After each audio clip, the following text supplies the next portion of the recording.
Yes, everyone. Episode 9, I believe. Yeah, episode 9. We're back again. 9-9.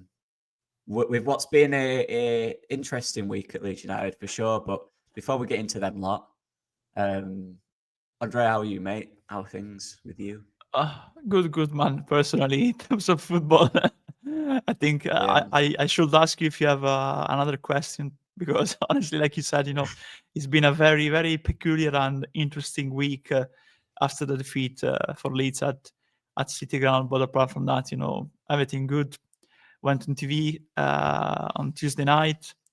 Nice, yeah. So yeah, I got on Tuesday. I basically talked all day about football because I was on with Joe at lunchtime, and then in the evening with the Regina program, the panel, on TV. So basically, I talk from the morning till the evening about football. So yeah, but here we are again, on Thursday, and yeah, we are talking about football again. Good week. So on that part, yeah. Yeah. Man. Same. It's just everything's football in it, mate. To be fair, you can't get away from it. To be fair, that's now Football Manager's out as well. Yeah. Endless. I don't play it. Yeah. I don't play it, honestly. I tried to play, but I'm not into that, honestly. It's too complicated. So I'm doing a career on FC26 as a manager with my manager. First time in history, I've always played like with different managers. But yeah, I took over basically Sheffield Wednesday. And it was difficult, I tried to do that realistically, because they are in trouble, of course, with the finances. So, I had like 10 points penalty, Nice. at the 10 points deduction. I recovered. I was like mid-table in February, then got offered the Middlesbrough job. And they needed the money, so I went to borrow. Now I got them. They were like in third place. Now I got promoted. But yeah, I'm still battling with Ipswich for the league title. But yeah, I'm playing with a 4-3-3. Yeah, 4-4-3-3 basically. Because I'm playing with Dieng in goal. Then I have Britain, Fry, Jones, and Target in the middle, Morris and Acne.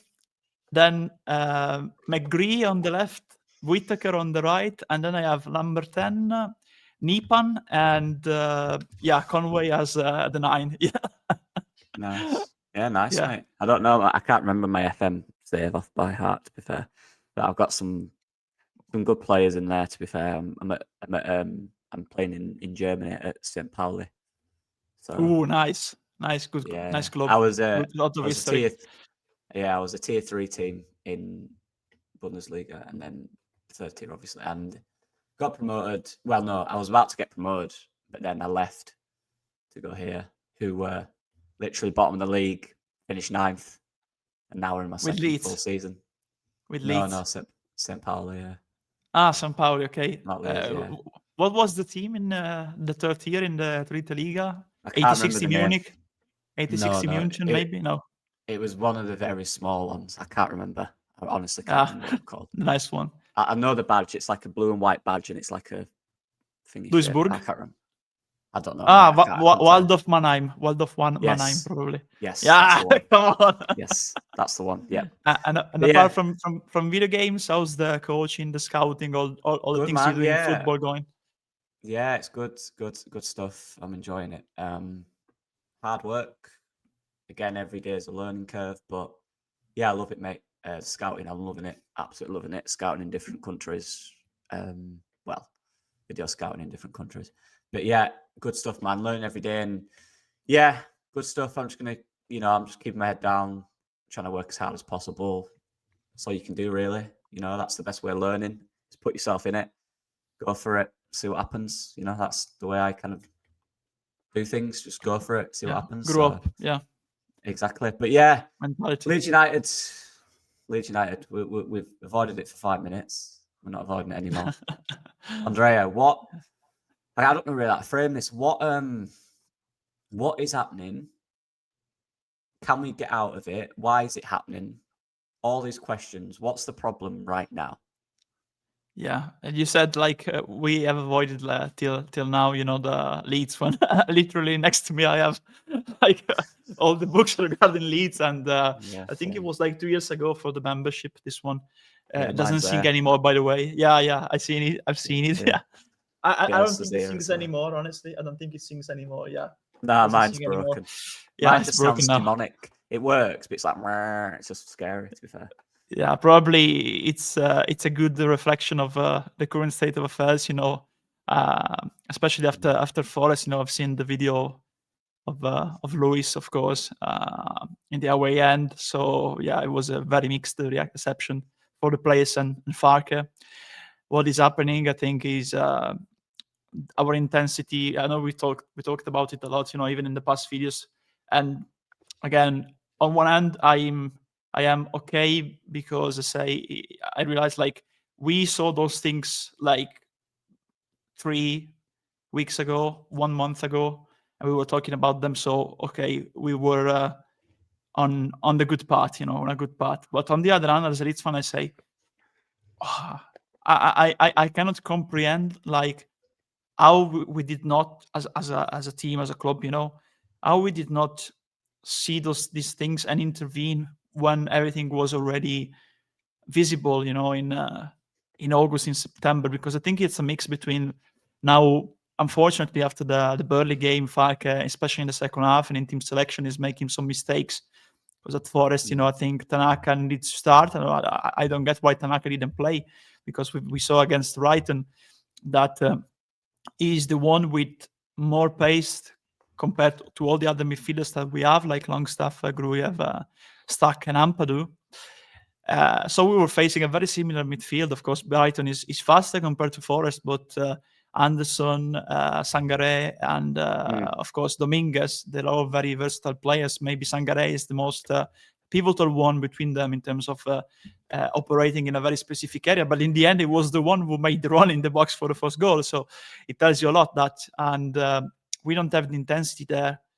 The squad was built by Underwood now in a very specific way, just for 4-3-3, I think. And the problem is that every midfielder that we have is very similar to all the others. Link-up players, good technique, good vision, but all link-up players. No runners, no box-to-box players, no one capable of making a run in the box like all the other teams do. But not even able to recently read, scan, and track well the runs of the midfielders. I know we talked about it on episode 8, but again, we conceded a goal from a midfielder, making a run untracked in the box. Actually, not just one, but two, because even Gibbs White plays as a 10, so it can be classified as an attacking midfielder.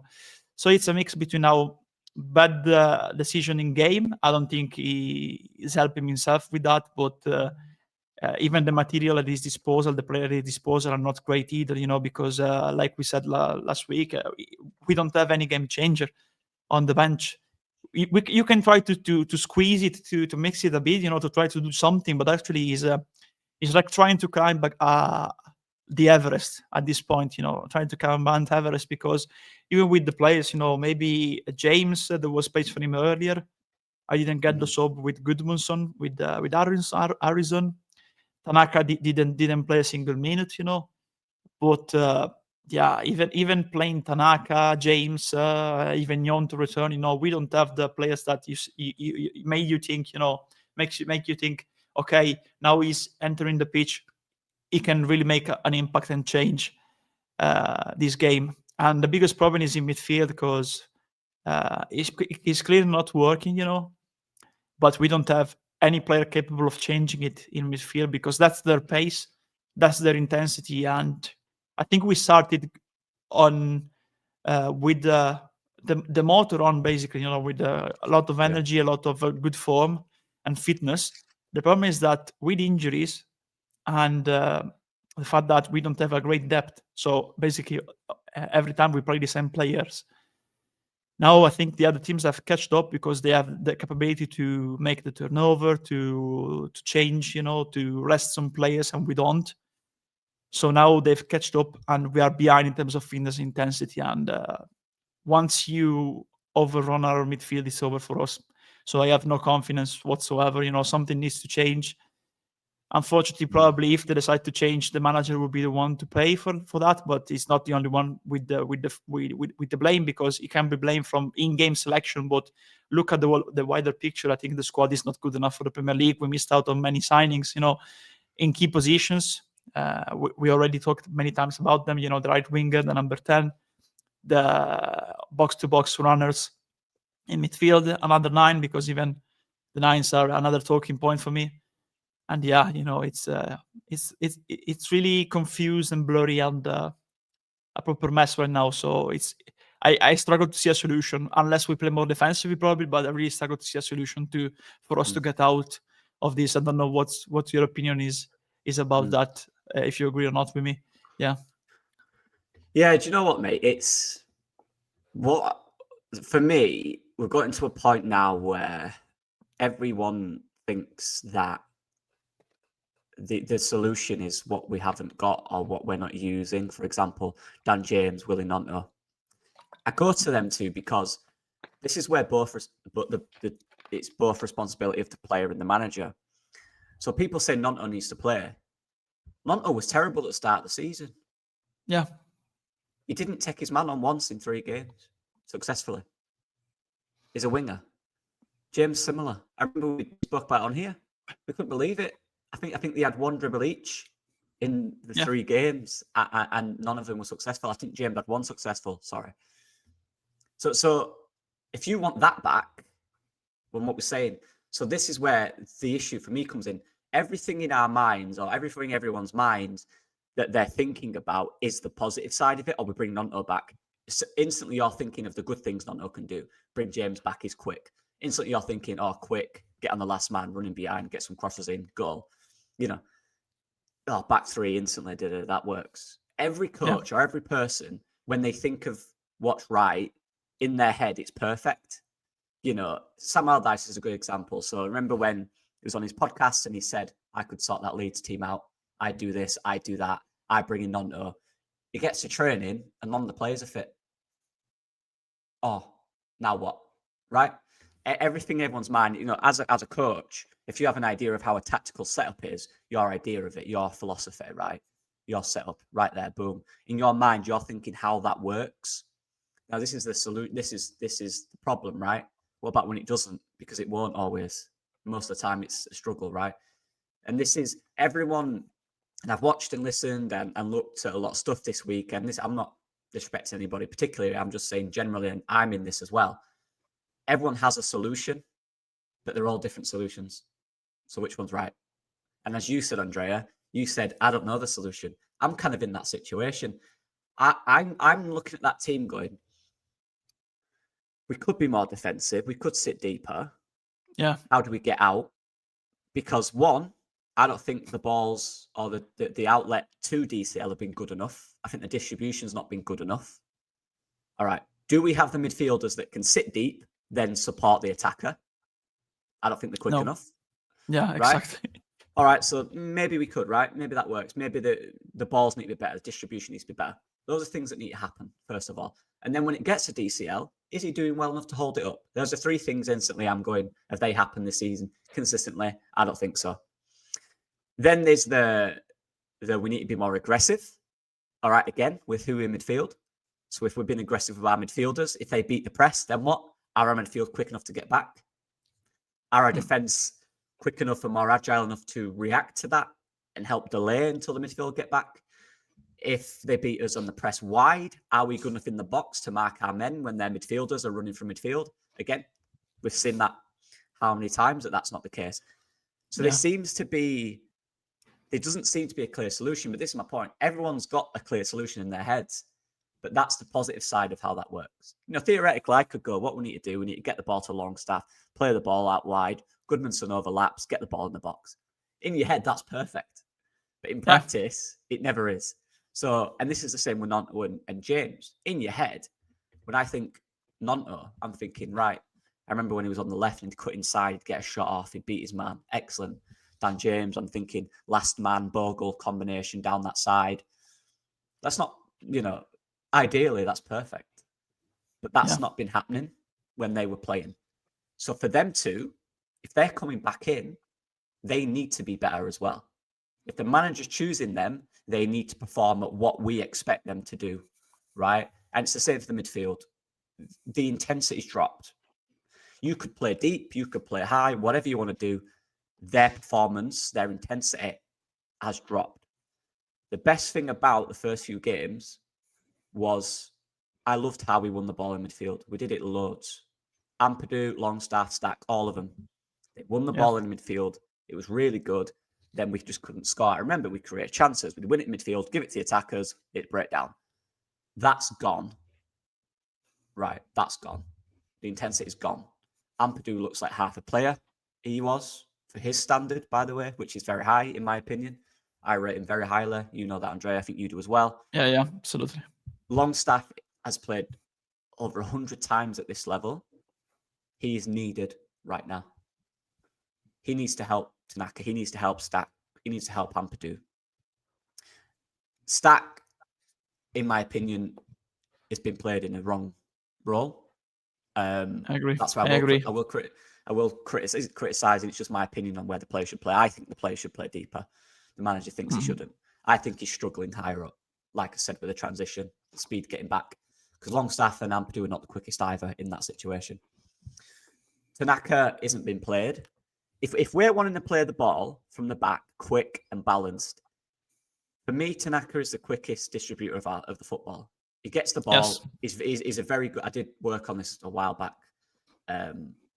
Tanaka's scanning is a joke. He's always looking. He's always checking. The second he gets that ball, most of the time, he knows where it's going. So he does everything 1-2 touch. Longstaff is quite slow on the ball, although his execution I quite like. He's a very methodical player. Smart player as well. He's a bit slower on it. He takes his time with the passes. Tanaka's quick. He's quick with it. He is. So if you want to do that, Tanaka should be playing in that sense. But then people also wanted the solution before Andrea was we need to bring Biol in. But then the same people. There is always a solution, man. Yeah, this is my problem. And I'm not saying they're wrong. Look, we don't know who's right. I have no idea who's right. I genuinely don't. But if that was a solution, it's not worked.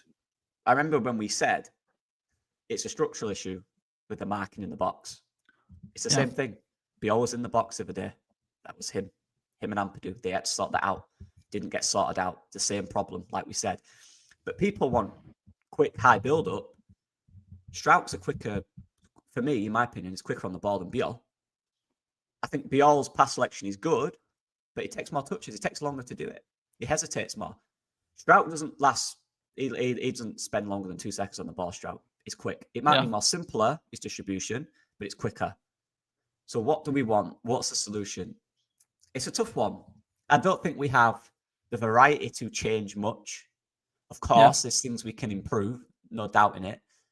The goal of leaving the spare man in the box is shocking. When we had 5 defenders in the box and they had 1.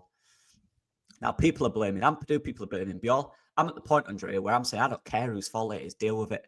I couldn't care less whose man it is. Someone deal with it, please. Someone do it.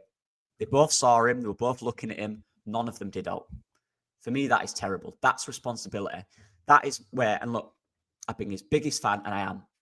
I'm Ampadu's biggest fan. I love Ampadu. I think he's brilliant. But this is now in the Premier League where it's his time to get this group back together. Responsibility is key. It's so important in everything. Everyone has to be responsible, and that is done by the leader. That is set by the leader. If that goal's gone in, even if it's his fault or not, I want to see Ampadu going, that's my bad. Yeah, we'll sort it out. I'm sorry. I should have seen him. That's fine. Even if it's not his fault. Responsibility. Right, we'll deal with it. That's fine. We'll get on with it. When we scored that goal and Longstaff got everyone in and spoke to him and said to them, we are here for a reason. We need to find that standard again. For me, so that's the problem. That's kind of the long way around it. It's a tough one because, like I said, everyone's got a clear solution, and in their heads, that solution is easily solved. But football isn't played in the head; it's played on the pitch, and it's easier in here to say it, than do it. And the players are not doing it. That's a fact. They've dropped from their standard. And this is just one more thing on this as well. Like, people say you know, when we're talking about tracking men, of course that's a problem, and of course the manager needs to find a way, and his coaches have, how can we deal with that? But this is not a specific thing to Daniel Farke. Tracking men, I did when I was 8 years old, Andre. I'm doing it now with my young uns, genuinely. This is a football fundamental. No matter what coach is in, that player needs to be marked. That's common sense. That's not a tactical thing. That's not a setup thing. There was enough players in the box to mark the player. It's not like it was free, right? There was players there. Someone take responsibility. Of course, if that keeps happening, of course it's on the manager, because it has to be, because it can't be on every player. But there's a balance for me. One of them has to help him out and mark the man that's 3 yards in front of him. That's common sense. I'll mark him. He's right there. He's in the box. You know. So yeah, this and we'll get into stuff. We'll get into stuff that the manager can sort out. But we're just talking about the general thing, and this is it. The manager can do these things, and it is all on the manager, because that's the job of the manager. The players are players. The manager's the manager. He needs to stop them doing that. But how can you stop them doing that? It's not so easy. I'm seeing people, Andrea. Sorry, mate, I'm going for too long. I'm seeing people say, don't worry. He needs to motivate the players. Again, agree. Of course he does. But that's a specific single moment. And the players have said it in press conferences this week where they switch off. They know that's their fault. And I like that. They took responsibility for that. And it's true. In these specific moments, it's an individual error. The manager needs to set up the team to not be so passive, to be more aggressive. He needs to help that midfield find that aggression, right? But as a manager, you can only help that if you can get through to the players. So that's what he needs to do. He needs to get through to these players. They need to find and come together to figure out what's dropped off and solve it. That's what he needs to do as a leader of the club, as Daniel Farke. So there's my thing for it. Yeah, go on. Yeah, I think also that there's this narrative going around now that the players don't trust basically the system. They don't like the system. They are the same players, the majority of them, that thrived in this system for 2 seasons. Reaching a playoff final. I think had we not played with a midfield duo of Gruever and Kamara with no progression, I think we would have got promoted, leaving Ampadu in the middle and playing Cresswell still. I still think that every time I mention the 2023-24 season. So these players, Bogo, Ampadu was arrived at Leeds, after 2 consecutive relegations with Venezia and Spezia, where they played him out of position many times, playing in defense in a physical league like Serie A. He became the best number 6 in the league, in the championship. Aronson was recovered, still hasn't reached the heights, of course, of RB Salzburg, but he had a good season last season in terms of GA2. There's other players, of course, like Rodon, signed for Leeds after struggling to get into the Spurs team, had a short loan at Rennes, and he became one of the best centre-backs, if not the best centre-back in the championship for 2 consecutive seasons. So yeah, these players, thrive in that system. Even the ones that now are playing for other teams like Man of Solomon. But this season, the difference is that the system is not working, and is not working because the intensity, the pressure, the rhythm in the Premier League is on a different level, and you need players with specific traits that can get you over the line in the Premier League, and we didn't bring them in. And the manager can get you as far. He can make tactical in-game decisions, those kind of mistakes. I don't think the team is not motivated. Because if I look at all the performances before Burnley, we were always in the game till the last minute, even when we lost points. And eventually, I remember us saying, now we need to be clinical because we are playing well, but we're not getting the points we deserve. Fulham, Bournemouth, Newcastle, even Spurs, all those games. Probably the only game we were never in the game was the Arsenal one. All the others we were in the game, and we were pragmatical. We had pragmatism. after the Burnley game, everything changed. That aggression, motivation, those good performances, a good setup and balance are no longer there now. And that's the issue. Again, I think it's also a fitness issue because we were forced to play Okafor, DCL, Stack. We didn't know, but for example, for Stack, we knew after a couple of games that he was playing with an injury problem.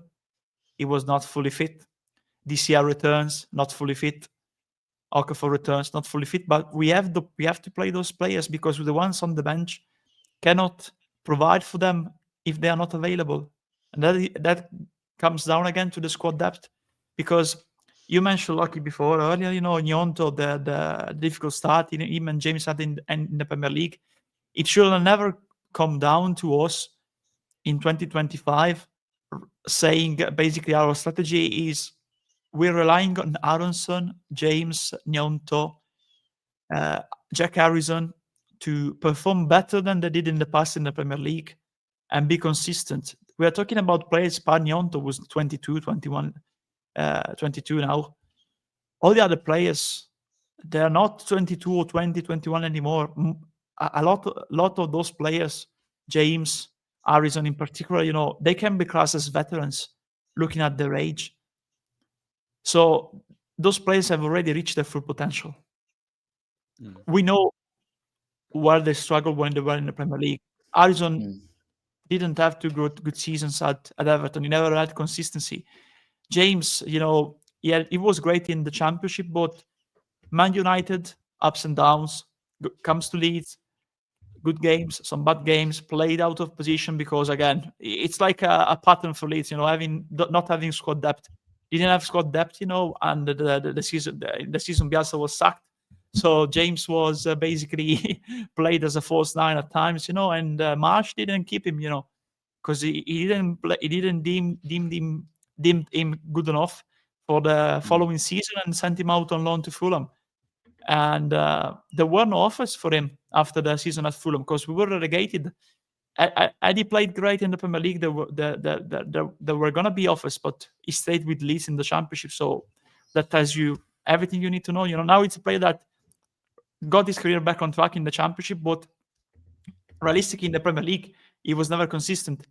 So again, I think it's down to the system not working, but it's not working because we don't have the player to make it work, And you can try to change it, but now people were calling out, Farke for being too defensive minded, at Brighton.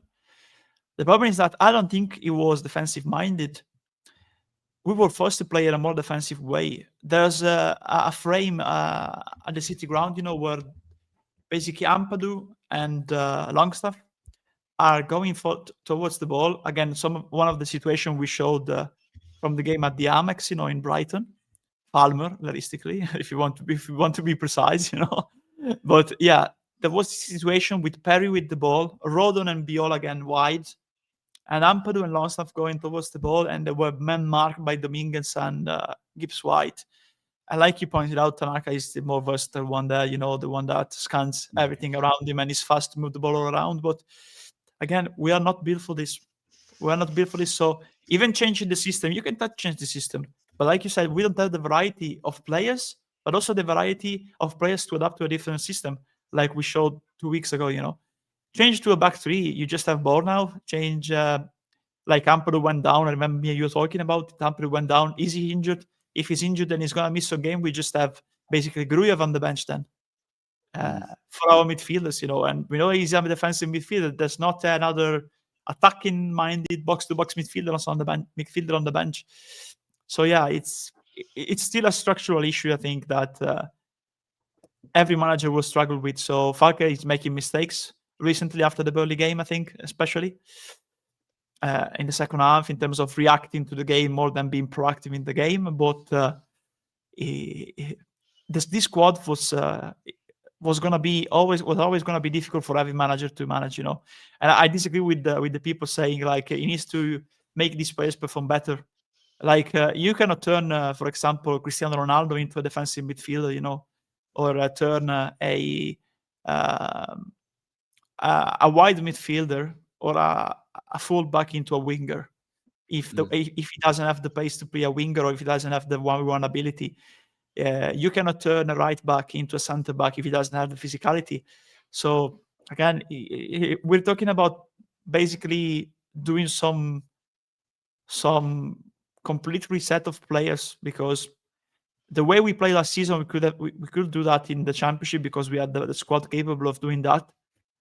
And teams were not pressing us high or matching intensity in our midfield. Now we don't have. It's the opposite. Now we, like I said at the start of the season, we are not the one chased anymore. We are the one chasing, and we needed, like Sunderland did, to bring in players with the capability to play in the Premier League in terms of matching the Premier League, like Sadiq, Diarra. You have players with pace, can transition easily from defense to midfield. You have versatile nines. If Isidore is not working, you have Brian Brobby on the bench. You would also have Mayenda. You have variety. We don't have the variety to choose, unfortunately, mate, and that's another problem. Tom, in this house, in this building full of leaks.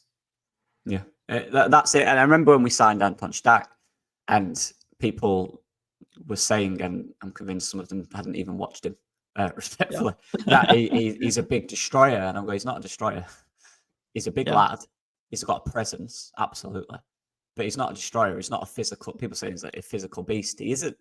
He's not quick. No. He's not agile. Those are two massive things. John Joe Shelby type for me. Yeah. John Joe Shelby type. Yeah. Yeah. So that's one problem. And you look at Siddiqui and Diarra, agile, quick, aggressive. That I think our most kind of agile kind of midfielder is Tanaka. But he's also nowhere near them two, right? So that's the problem. Again, Longstaff, not quick or agile. The Premier League is by far, and it's not even close, the most physical league. And when people say physical, they don't just mean strongest. They mean quickest, dynamic, robust, agile. All them stuff come in the physicality. First, 5 meter burst of pace, really important. Transition speed, really important. Sideways running, agility, balance, key. And we brought in big players and people, again, there's a difference between being big and being physical. Stack is big. He ain't that physical. He's got a presence, but he ain't that physical. We could look at Biol, again, big and strong, but he's not quick. He's not agile, right? Who else do we bring in? Goodmanson. Again, probably the best example.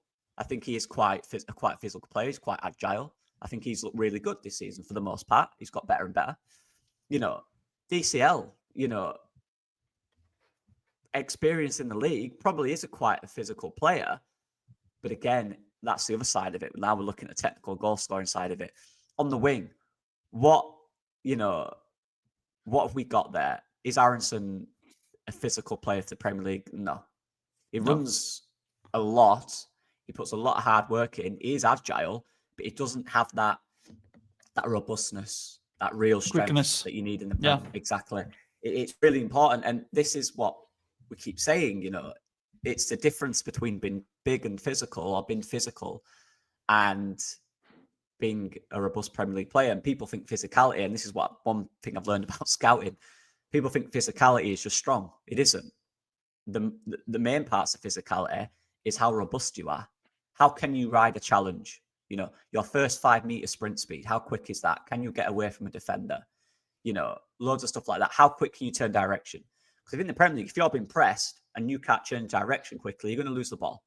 It comes down to decision making. It all interlines, and that's been the issue for me. We don't have enough physical in its true form. We don't have enough physical players. We don't have enough robust players. And this is again comes back to the box-to-box thing. We don't have a player who can run up and down with speed. After recovering the ball, Exactly. Ampadu can go on a run forward. Stack can go on a run forward, but can they do it consistently? Can they change direction 3 or 4 times quickly? Because that's needed with the ball at their feet. So there's a lack of physicality for me. And look at most of Sunderland's recruitment. Not only are they high quality players, they're physical in the right sense that is needed for the Premier League. Where I work, where I do scouting, it's a thing. If they're say a striker or a centre back or a wing back, if they're not above 6 foot, don't bother, because they'll get eaten up in the league. You know, that's kind of what we do. If they're a really good player, obviously you'll say they're really good. However, you need players that are even in England. I think it's an English thing. Definitely, physicality is massive. I know about that as a player. Got told every day I'm not big enough. I'm not big enough. You know, I don't agree with it. In lower leagues, I think it's BS personally.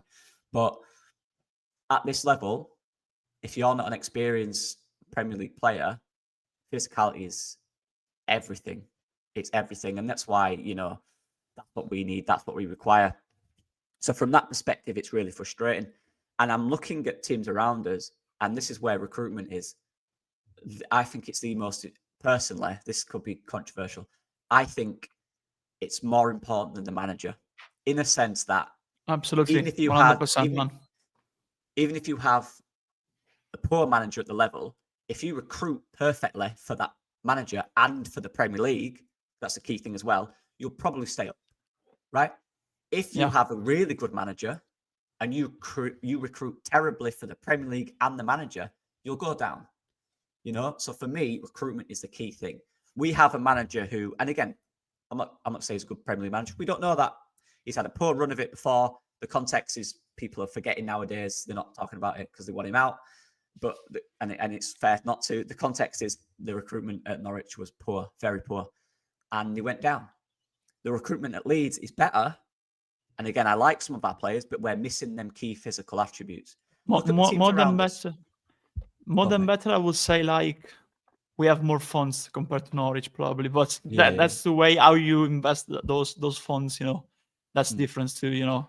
We invested the funds compared to what Farke had at his disposal, but we basically invested zero money on the striker and just 18 million on Okafor, basically, on the offense. Then all the other players, basically, you invested in the midfield and the defense and the goal. But where we needed to invest the big money, we completely missed those investments, you know. Yeah. So for me, recruitment is vital, and that's why it's clubs spend so much money on recruitment for a reason. You know, the reason, and this is what I always say about Brighton: the managers they've got are good, but if their managers got poor players, they'd massively struggle. But they never do. They always get the right players that, one, suit the system, and two, suit the league. That's the key thing. We have players who suit the system in what it is, but do we have players who can adapt to the league better? For example, I mentioned it last week. You don't only want players that can suit a system, you want players that can suit the league regardless of the system. Again, that's a different option. Like I said, if we want to bring a box on and the game's showing that way, can we bring on a physical player who can drive for the ball? No. Can we bring on a goal scorer who's physical? No. People talk about Joe Perot, and again, I feel bad because I actually really like Joe Perot. I think there's many leagues in Europe where I think he'd do well. I genuinely do believe that, including the Championship, which he's been scoring for years and years. What a player. But people are now saying he's the absolute answer. He's not got the physicality, in my opinion. And intensity, yeah. I'm not saying there's not a world in which Joe Perot can't score every now and again in the Premier League. Any player can, the professional footballers. If he's in front of goal in any league, he'll probably score it, right? That doesn't change. Yeah. But it's the speed of it and getting in the right positions. And this is where it comes down to, in your head, it's perfect. Play Perot off Mecha, holding it up, playing it out, gets a strike at the edge of the box. You're not remembering the world-class defenders up against every single week. Yeah. They ain't giving him time to shoot. They're going to go through him. They're going to say, right, you've got to battle me if you want to get past me. And he won't win them battles. So for me, recruitment is everything, mate.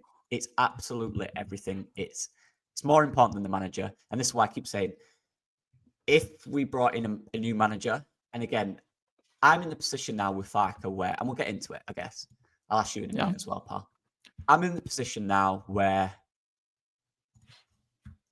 I'm not saying he's the man. I am looking, going, how far can we get with this? Can this be fixed? Maybe. Because I saw us at the start of the season, not even at the start, the first 5 games. That's what I wanted to see from Leeds United this season. With what we've got, by the way, this is the caveat to all of this, with what we have available, we were seriously competitive in every single game. We created chances. We were good. We couldn't finish the chances because we haven't got the profiles to do that. But we were effective in midfield. Our fullbacks did well. Our centre-backs were decent. We created chances. We won the ball out. We were aggressive. We went toe-to-toe. That works. Daniel Farke can do that. He's proven it. We've literally done it. Where's that gone? Farke has to refine that for me. If I want to say Farke can keep us in this league with what he's got, again, to clarify, if we'd have got him a box-to-box, aggressive number 8 midfielder who can get up the pitch, a winger and a centre-forward, I'm convinced we'd have stayed in this league. I'd have gone, right, good window, we're staying in this league. I think the manager is good enough with the right players to keep us in this league. But what he's have to do every single game, everyone has to overperform. Everyone has to do more. Stack has to do more. You know, the midfield is now getting stretched and they have to do more. They have to run forward and back. So we don't have that profile. But anyway, so that's my kind of thing with it. He has to solve it because that's his job, right? That job is, in my opinion, almost impossible. But that is his job. And that's the situation he's been put in my opinion. Can someone else do that? We don't know because it's not happened, right? We might think, no, I'm looking at the options going, would they come to this team? I don't think so. The others are risks. Look, a risk could work. I'm not saying it couldn't. A risk could work. But are the owners, is that a sensible thing to do, if that makes sense? So I don't know. What do you think about it, mate, about Farke and the situation?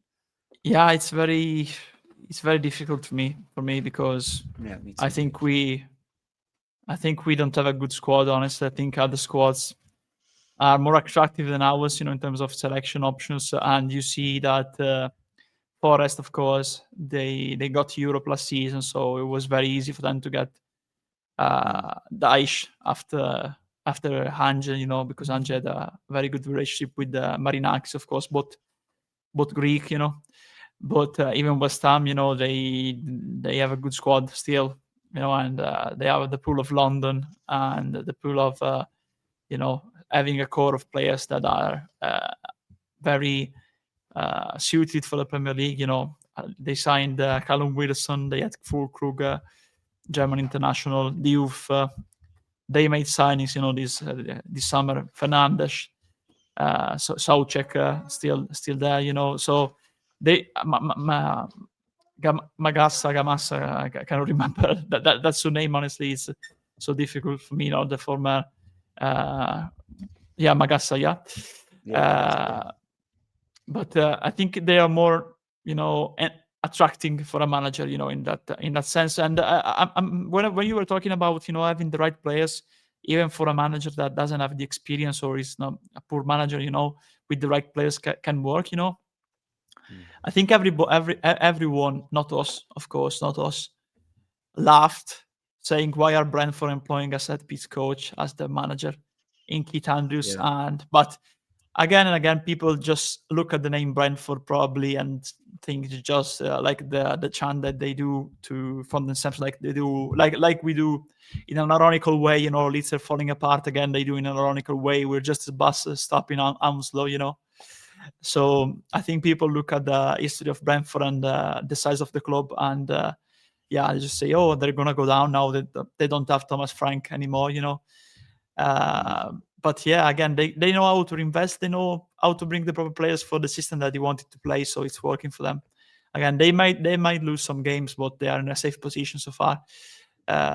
Probably people expecting them to be in the last three, by this point of the season, in the season, but it doesn't happen. Regarding Farke, I think if they think in terms of the board, if they think he's not the man to take this team forward, that will mean sacking him, of course. But then that sack will need to happen during this international break. Now we are already in midweek after the game was played on Sunday, so I don't think anything is going to happen during this international break. But I think he's going to be put in a even more difficult situation because, honestly, I don't think he has the tools to solve it, to be fair, because he doesn't have the players capable of playing his system. Even if he tries to change the system again, he doesn't have the depth to stick with that system. He doesn't have the variety of choices in terms of what a player can offer on the bench. If he wants to adapt and play in a certain way against an opponent and a different way against another one. So it's very difficult, honestly. Even I'm thinking about even different managers. That's why we're not attracting, because managers, we know that they don't look at the history of the club or the Premier League. I've seen many good managers mentioned even in Spain. I've seen Bordalas, I've seen Nico Perez, other managers. But yeah, it's very difficult because a manager. Look at Juric, for example. He failed at Roma, then went to Southampton. Now he failed at Atalanta too. So now I think he will need to restart from a lower side. With different goals. Because a manager moving for the first time in the Premier League will risk, honestly, for the future of his career if he accepts to manage a team with clear leaks and gaps in the squad, in how the squad will assemble. So for me, if they decide to sack Farke, I think Underwood needs to go too, honestly, because we've seen Sunderland. We went for an internal solution both for Kinnear and the director of football, of course, with Underwood. Now I'm looking at Everton, the business that they did with the new owners, the Friedkin Group, and they have Hammond, and that used to be our football advisor, and Angus Kinnear, who was the CEO. And I barely agreed with him when how he got and spoke to the fans. His football views, but he moves to a different club, him and Hammond, and they make signings, actually, some very sensible signings. In the summer, they get Grealish on loan. They get Tierno Barry with Beto, to interchange. They get Charlie Alcaraz on a permanent after the loan, of course. So yeah, and now I'm reading, from Rob Dorset on Sky Sports, that they are targeting, for example, Ivan Toney in January and another striker I cannot remember. So yeah, you see that. I'm asking myself, that's proper Premier League business. Why couldn't they do that, especially in the first season in the Championship? Probably because of the relegation clauses and our what we inherited from the Rats era, the Radrizzani era.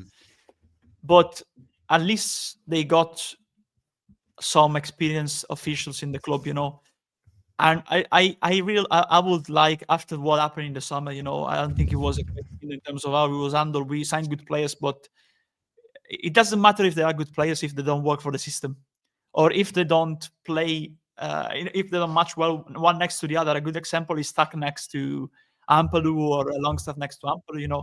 They would work. Probably Longstaff, Ampadu, Stuck, and Ampadu. If you play a completely different number 8 next to them. And that's the thing, even this year, it would work better if it has, 2 different wingers in terms of GA contribution, of quickness, of build up next to him. Again, I think it is mainly down to how the squad was assembled in the summer.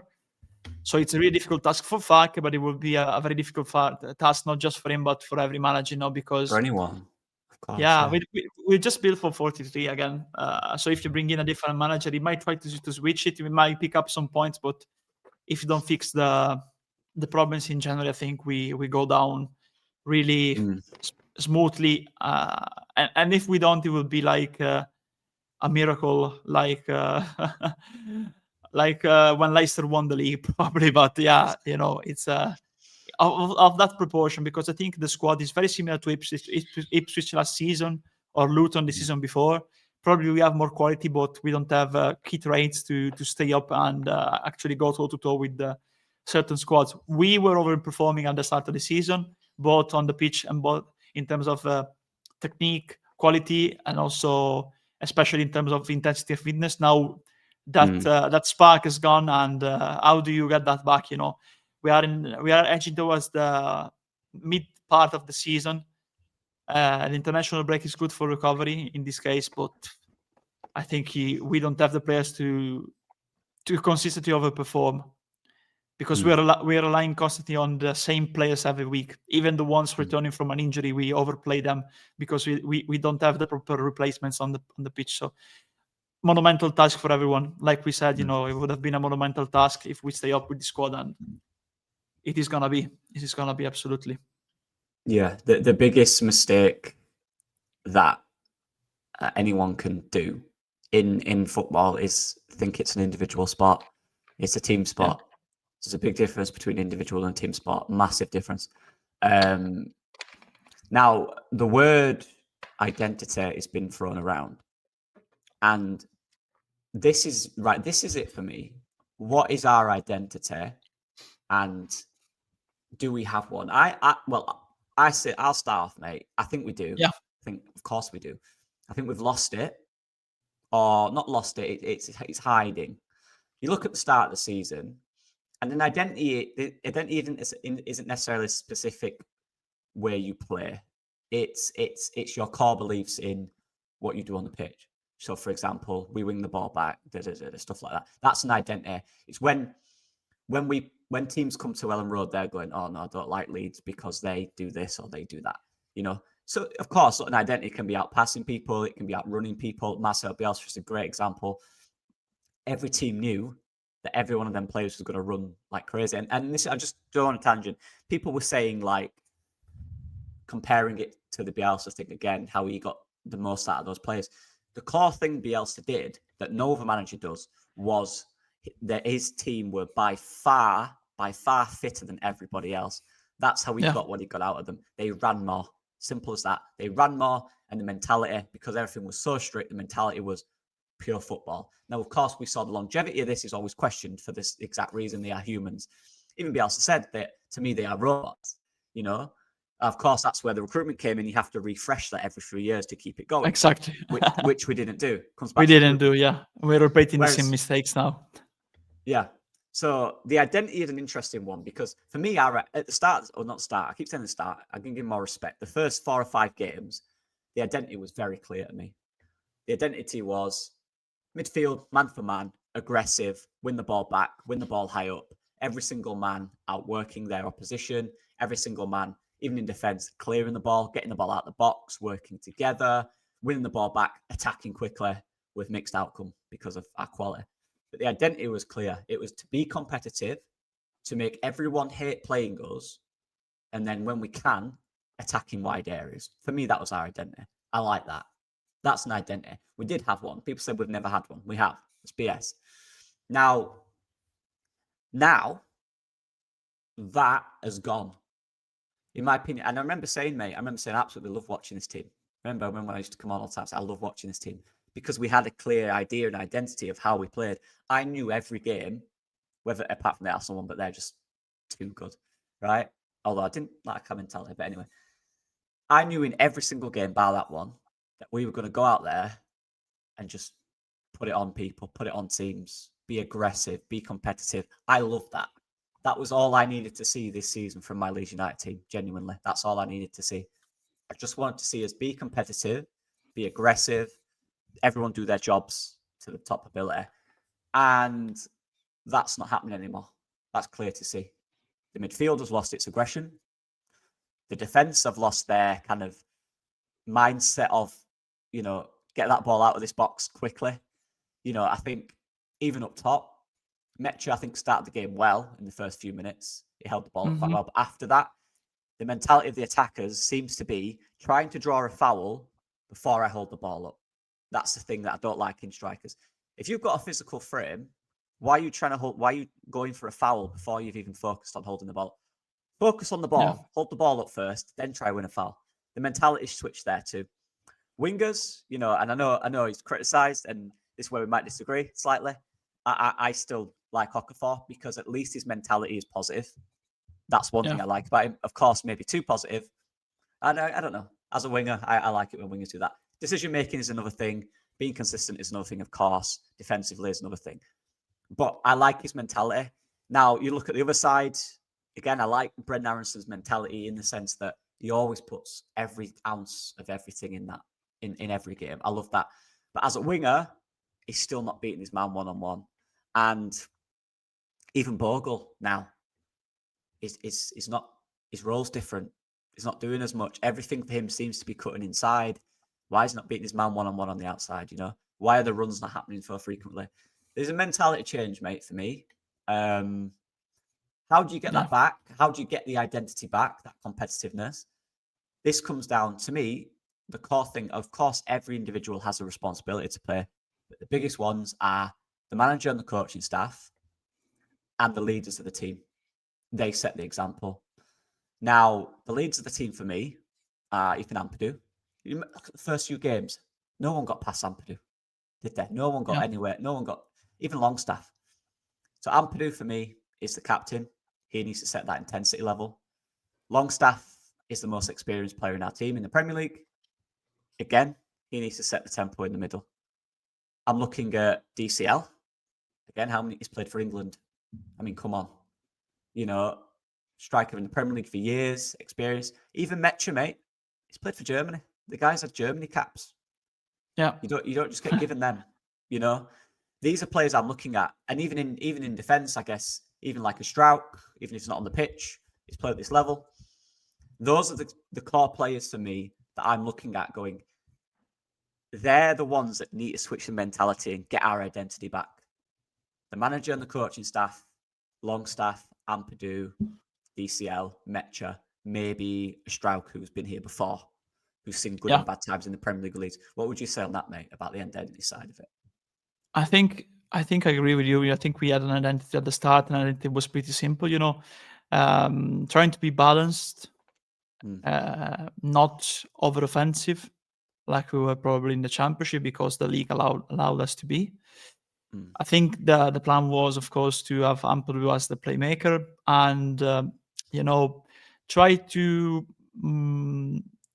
adapt to the fact that we couldn't play like with the 4-2-3-1 like we did last season in the Championship because, of course, Aronson struggles physically and it would have been lost in the middle, you know, playing in that 10 role. You know, it was not fit to follow that role in the Premier League. We are trying to match them and be more balanced by adapting to a midfield trio now.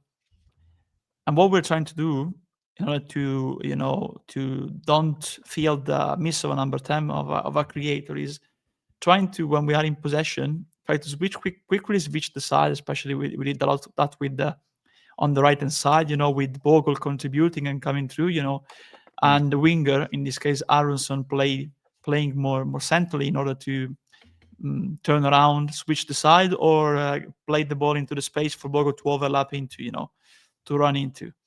And then the 9 needs to challenge with a physical 9, or at least a tall 9, you know, for the long balls. And with DCL, we try to exploit the spacing behind because we've seen, especially at Forest, you know, 2 good headers missed in a good position. Again, is better than Mecha in that sense. Mecha is more useful on the hold-up side of the offensive game. The problem is that we are already switching the side now. I remember Okafor doing that just once for Aronson on the other side, you know. And another problem is that we try to adapt to the loss of a number 10 by playing when we are in possession stack, usually in a higher position, you know, on the final third. Problem is that you need a versatile player next to the wingers, you know, for the wingers to perform. Because right now, Okafor is left alone to beat his man on the 1v1. Another solution, like we've seen in the past, you know, especially when Jorginho was at Leeds, is you pass the ball to the midfielders coming to support you, and then you run into the space. You are never static. That's what Bielsa did. You know, the players were never in a static position, and they moved consistently into space in order to be proactive. When our players pass the ball 8 times out of 10, they remain in the very similar position from compared to the position where they made that pass, you know. So our identity was trying to play and hold the possession of the ball. Then, of course, try to go inside with one of the wingers. The problem is, and then if you are inside, you have multiple choices. You know, you can play with DCL. You can get the ball in behind for DCL. You can play the ball to Gudmundsson overlapping. You know, the problem is that we have completely lost that because the only situation we can play the football that we want to play with the identity we want to play is when we hold the possession of the ball. The problem is that we cannot hold the possession of the ball for a lot of the games recently because without the proper intensity and when teams pressing you high, positionally or high pressing you, you cannot do that. That gets completely nullified. So our identity was there, but got completely nullified. But out there, the teams, especially Brighton and Forest, have shown that, have adapted to our identity and acted actually in the defensive end to block that completely, man for man, and also high pressing positionally, high pressing our fullbacks, double pressing them, double teaming them, positionally pressing in terms of waiting, also the waiting game in our final third when Rodon and Biol are in possession. And with the proper players capable of bypassing that pressing, we are always forced to go with the long ball. Unless, like you pointed out last week, and we tried to do that quite a few times at City Ground, but worked at times, but we were never consistent in order to do that. Pass the ball to the fullback. But then again, we are talking about the versatility and the quickness of our midfielders moving off the ball in order to support the ball wide, to provide a pass option, to provide an instant, okay, pass the ball to me, one pass into the winger, our winger. And now we have switched with two passes from a difficult situation where we were pressed in our own half to an attacking situation for our winger or for DCL. At least you bypass the press. I don't know how it is going to end, but you bypass the press. So it's difficult. One way to solve it probably is that I would like to see, honestly, our attacking trio. I don't know who's going to play, who's playing. No matter who's playing in that attacking trio, I would like to see that attacking trio more active when the center backs of the opposition or the fullbacks have the ball, because we barely challenge the opposition when they have the ball from the back. We allow them to keep the possession. Aronson, he runs a lot. Okafor is trying. Okafor is really trying, but he needs to support out there. He needs one player next to him that can support him and provide a passing option for him, so he doesn't have to do that on an individual action on his own.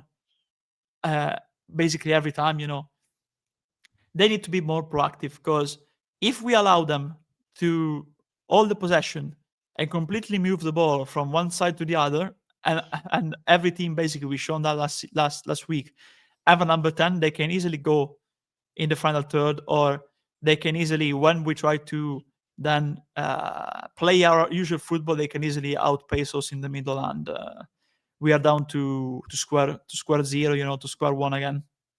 So yeah, probably some adjustments are visible that we can try to do. I think we need to play more defensively now because it suits more our traits. I don't think we at the present time we can really go out there and play an open way with the current state of the midfield in terms of pace and intensity.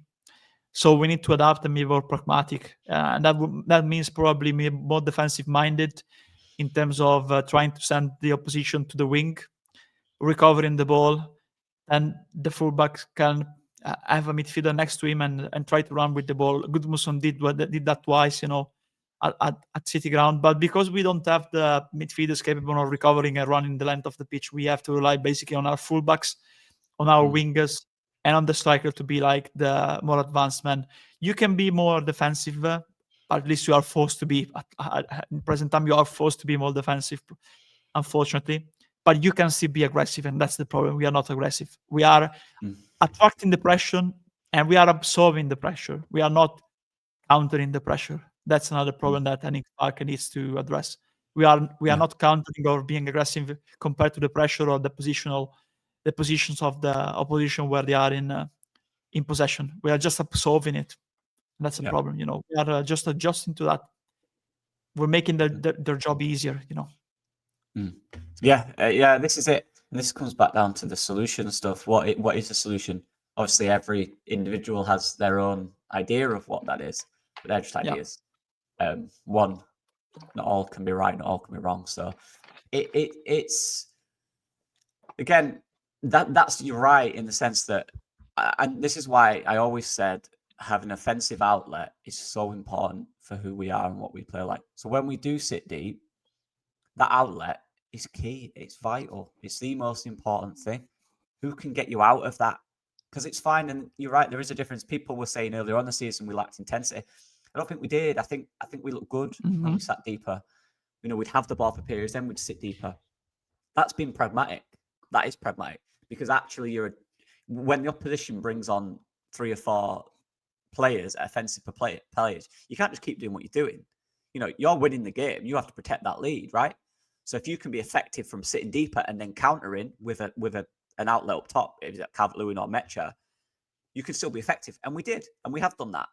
Now we've got Okafor as well. But the fact is, even when we're deeper now, the intensity in the box, how we defend the box is different. That men are just leaving their men. These are little things that can't happen. And they all know that. Whether the manager, it's the manager's job, because it is his job, right? But I'm telling you now, every single player that loses their man in the box, they're not looking at the manager going, oh, well, that's his fault. I promise you, they're looking at themselves going, oh, I should have done that.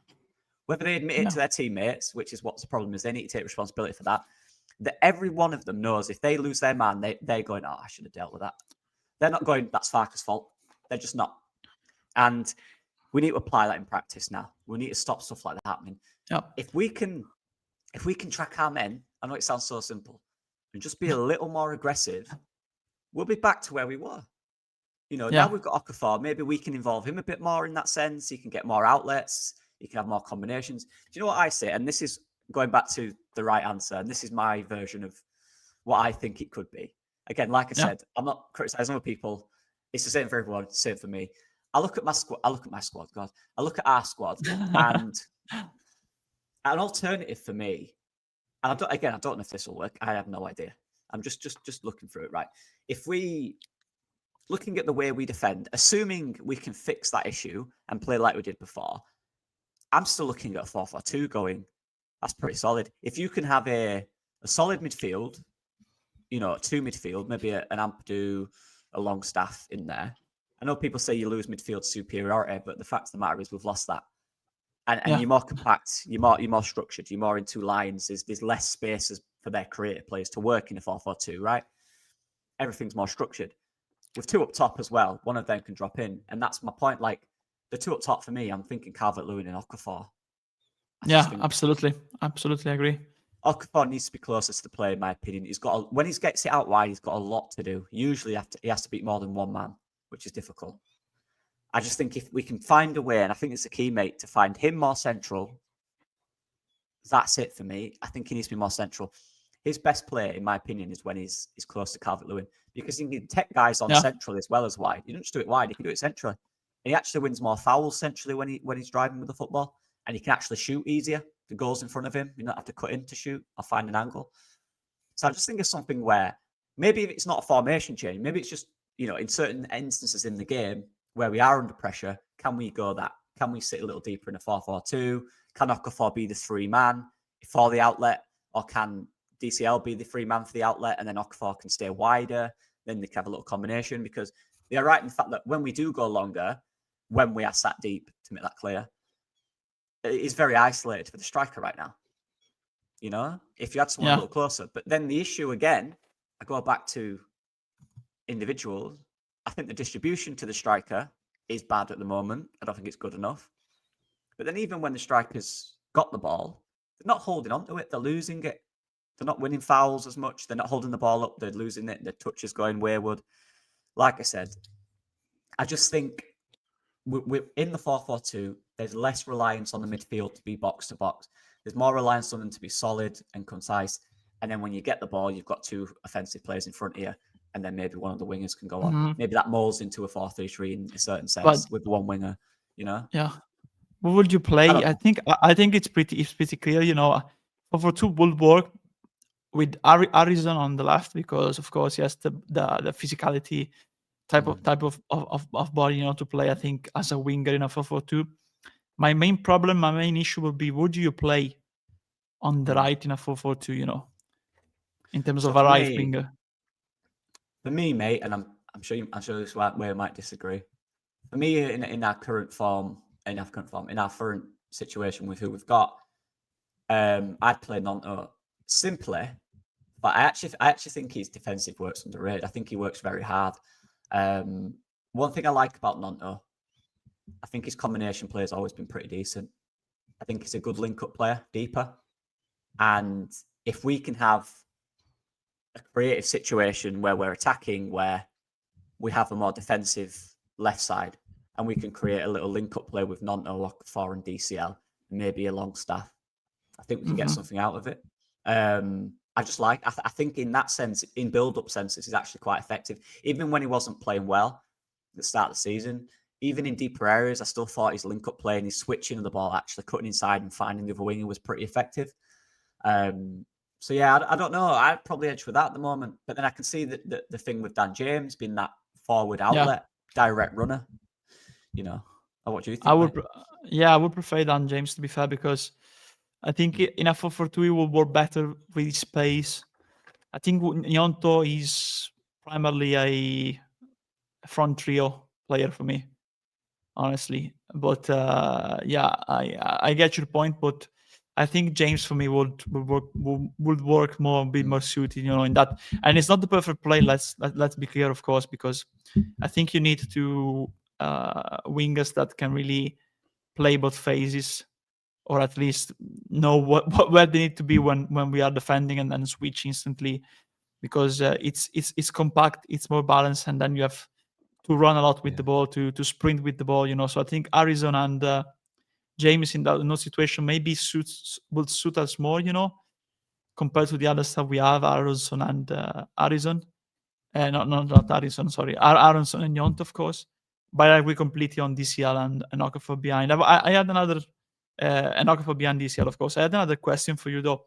What was our best performance looking at the whole 90 minutes for you this season? Then I give you my answer. It's not a win. Our best performance for me. No, yeah. Looking at the whole game, basically looking at the whole game, how we were in the game, the 90 for the full 90 minutes, Yeah, actually, just one sec before I do that, I just want to say as well. Again, this was us. Look, we're doing our own now. We're not saying it'll work. We're just trying to find a solution, right? Like we're all doing.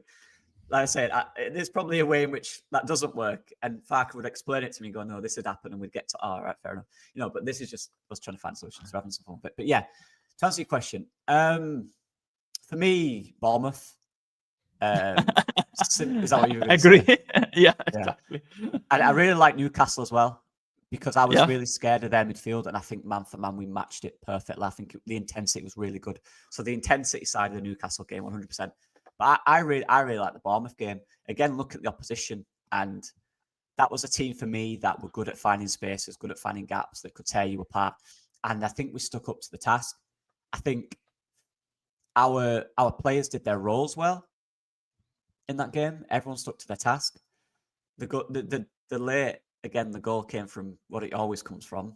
But I actually thought there was periods in the game where we did stick deeper with effect, and it worked. The intensity was still there, but there was also times where we kept the ball and the intensity was still there. I think we showed the most consistent in that game, in my opinion. Yeah, I totally agree. I was going to say Bournemouth because I think we dominated, especially the second half. I think we scored when they had the best moment in the second half with Longstaff. But overall, I think looking at the whole game, I think we absolutely were into the game with the proper setup and the proper game plan. And especially if you look at the two games that we mentioned, Bournemouth and Newcastle, they are two attacking side, offensive side, very similar in a certain sense to Forest, to Brighton, in terms of tools and the variety of players they can choose from, in terms of getting different things from different players, with team selection. But I think we were positionally set up pretty well into the non-half, and so we didn't allow many possession and set up like they always do, the fast switches, especially the through balls, to get the ball into the final third. We blocked them pretty well during those two games, and unfortunately we didn't get the points that we deserved in both games, because I think even with Newcastle, there were chances that we completely missed. They had their chances too, but we missed completely certain chances. But yeah, with Bournemouth, I think is the most visible one of how we were balanced throughout the whole game, and we actually played to our strengths by being positioned well into their own half when they were in possession. When we recovered the ball, we had set them not as high as they would have liked. So they had still to graft a lot from their own half, something that usually doesn't happen a lot. So by us acting in a way to stop their ball possession from the back, not by pressing, but by being positioned well into their own half, so forcing more passes or more risky passes for them to get out of that situation. I think, especially I remember Longstaff enjoying a lot of space in that game. And that happened because we forced them to overplay it at times. Same as Newcastle, when, of course, Bruno, Tonali, Joelinton, they have great players, but they didn't have the freedom to run with the ball actually through our midfield. So we'll see us, when I said before, the midfield trio needs to challenge more their opponents. Because right now our not our midfield trio, our attacking trio needs to challenge more our opponents. Because we actually did that. And it doesn't mean necessarily eye pressing. You can also challenge them by being positioned well when you are not in possession. It doesn't mean to be positioned basically out of their box, but actually be positioned in a way that you can intercept passing lane, or at least make their playmaker go more deep to get the ball and start the build up. Because we did that in those games, I think, pretty effectively, and it went under the radar. But right now, our attacking trio, especially against the first line of possession from the opposition, reminds me terribly of the Arsenal game. The Arsenal game is the frame, the picture of how our system doesn't work. And probably the Bournemouth game is how you make our system work. The problem is that in order to do that, you really need to have the attacking trio involved, when we are not in possession, when we are defending, because you have the balance, against Bournemouth, for example, you still have the balance. Because I don't remember, honestly, Stack and Longstaff or Stack and Longstaff playing in that game. I cannot remember if it was Ampadu or Stack. Anyway, the midfield trio basically was always balanced. I remember them forming a line. I don't remember one of them going more high compared to the other two, and that's something also that has massively cost us, that midfielder going higher and then does not having the pace to get back into position or track back, So I think the Bournemouth and Newcastle game, I agree with you, they are two good footprints, two good examples on how we can really be balanced in games. We need to get back to those two, though, because it seems like a lifetime ago now. Yeah, no, Completely I different agree. games, completely different leads. It seems like It is, and that's again, this is where it is down to, and this is the same for any club in any situation. This is where it's down to the head coach. It's his team, him and his staff. Again, whether that's Farke, whether that's Marco Silva at Fulham, whether that's anyone anywhere, they have to find a way to rejuvenate the squad and find a way to rediscover their identity that they set out. Because, and this is where it comes, I'm going to ask you a question, mate, of what makes a good coach, and we'll leave it to kind of top league professional level, right? And of course, we're both not top league professional coaches, so everything we're saying is we don't know, but we can speculate, we can discuss, we can find out. Because for me, people will talk about type of football. For me, that's the biggest myth in football is there's one way to win. I think you can look at any manager in the history of who's won anything. Most of them play completely different styles. Klopp played completely different style to Guardiola, to use the main popular ones that everyone will be aware of that's watching. Ancelotti, how many Champions League he's won, completely different style to the other two. There's so many coaches that have a different style. So for me, I always look at, and this is something Pep's big on, I think leadership is key for a coach. If you're a top manager, if you have a top team, so you're in a top league, maybe you're competing for top 10 in every league in Europe, that type of level, the likelihood is that you've got very talented players. I think it's really important that as a manager, you can relate to players to the extent where you know how to get the best out of them. That's one thing I've found. The good managers always get the best out of their best players. I mean, you look at Bielsa, for example, at Leeds, to give a Leeds situation. Every single player was overperforming and they got the best and more out of them. Other managers not be able to do that. Bielsa with his squad managed to do that, right? With them specific players. So for me, what makes a good coach at the top level, I think it's more down to being a leader, which in time helps you realize what style you need to play with your players. So I guess it's an adaptability aspect to that. But I don't think that's a massive, like people say, the tactical side of it. I think it's more of a, how can we play within our model that suits these players? Because every single manager, and people say it's just, well, they don't say, but people suggest it's just a Farke thing, that he has his way of playing and that's it. In modern football, 99.9% of managers have their core principles of playing. They will not change that. Yeah. Pep, for example, has changed the way he's played, but it's still high possession football. That will never change. The same for Klopp. He might switch the way Liverpool played throughout the years, but it was still the same, high intensity football. Right, Ancelotti. Ancelotti famously said, and this is a really good thing that I like about Ancelotti. Maresca spoke about freedom of his front three or his front four. And he said, I do have freedom. I create spaces. I create half spaces for Cole Palmer. And then the guy was like, well, so there's freedom within the half spaces, but it has to be in the half space. Is that full freedom? Whereas Ancelotti doesn't have half spaces. The attacking players, right, you guys are very good at football. That's leadership. I know you guys can win me a game. I don't have to overcoach you. The midfield and the defense will be solid. The front players, if you want to go over that side of the pitch and create a combination, you do it. That's you. So I think there's a leadership of understanding what you've got and how within your structure you can get the best out of them. There's a human side of it as well, being a good person, getting on with the players, obviously. We're talking from kind of an on-pitch situation. What would you say is a key thing, a key part of being a good coach in a top team or a top league, I guess?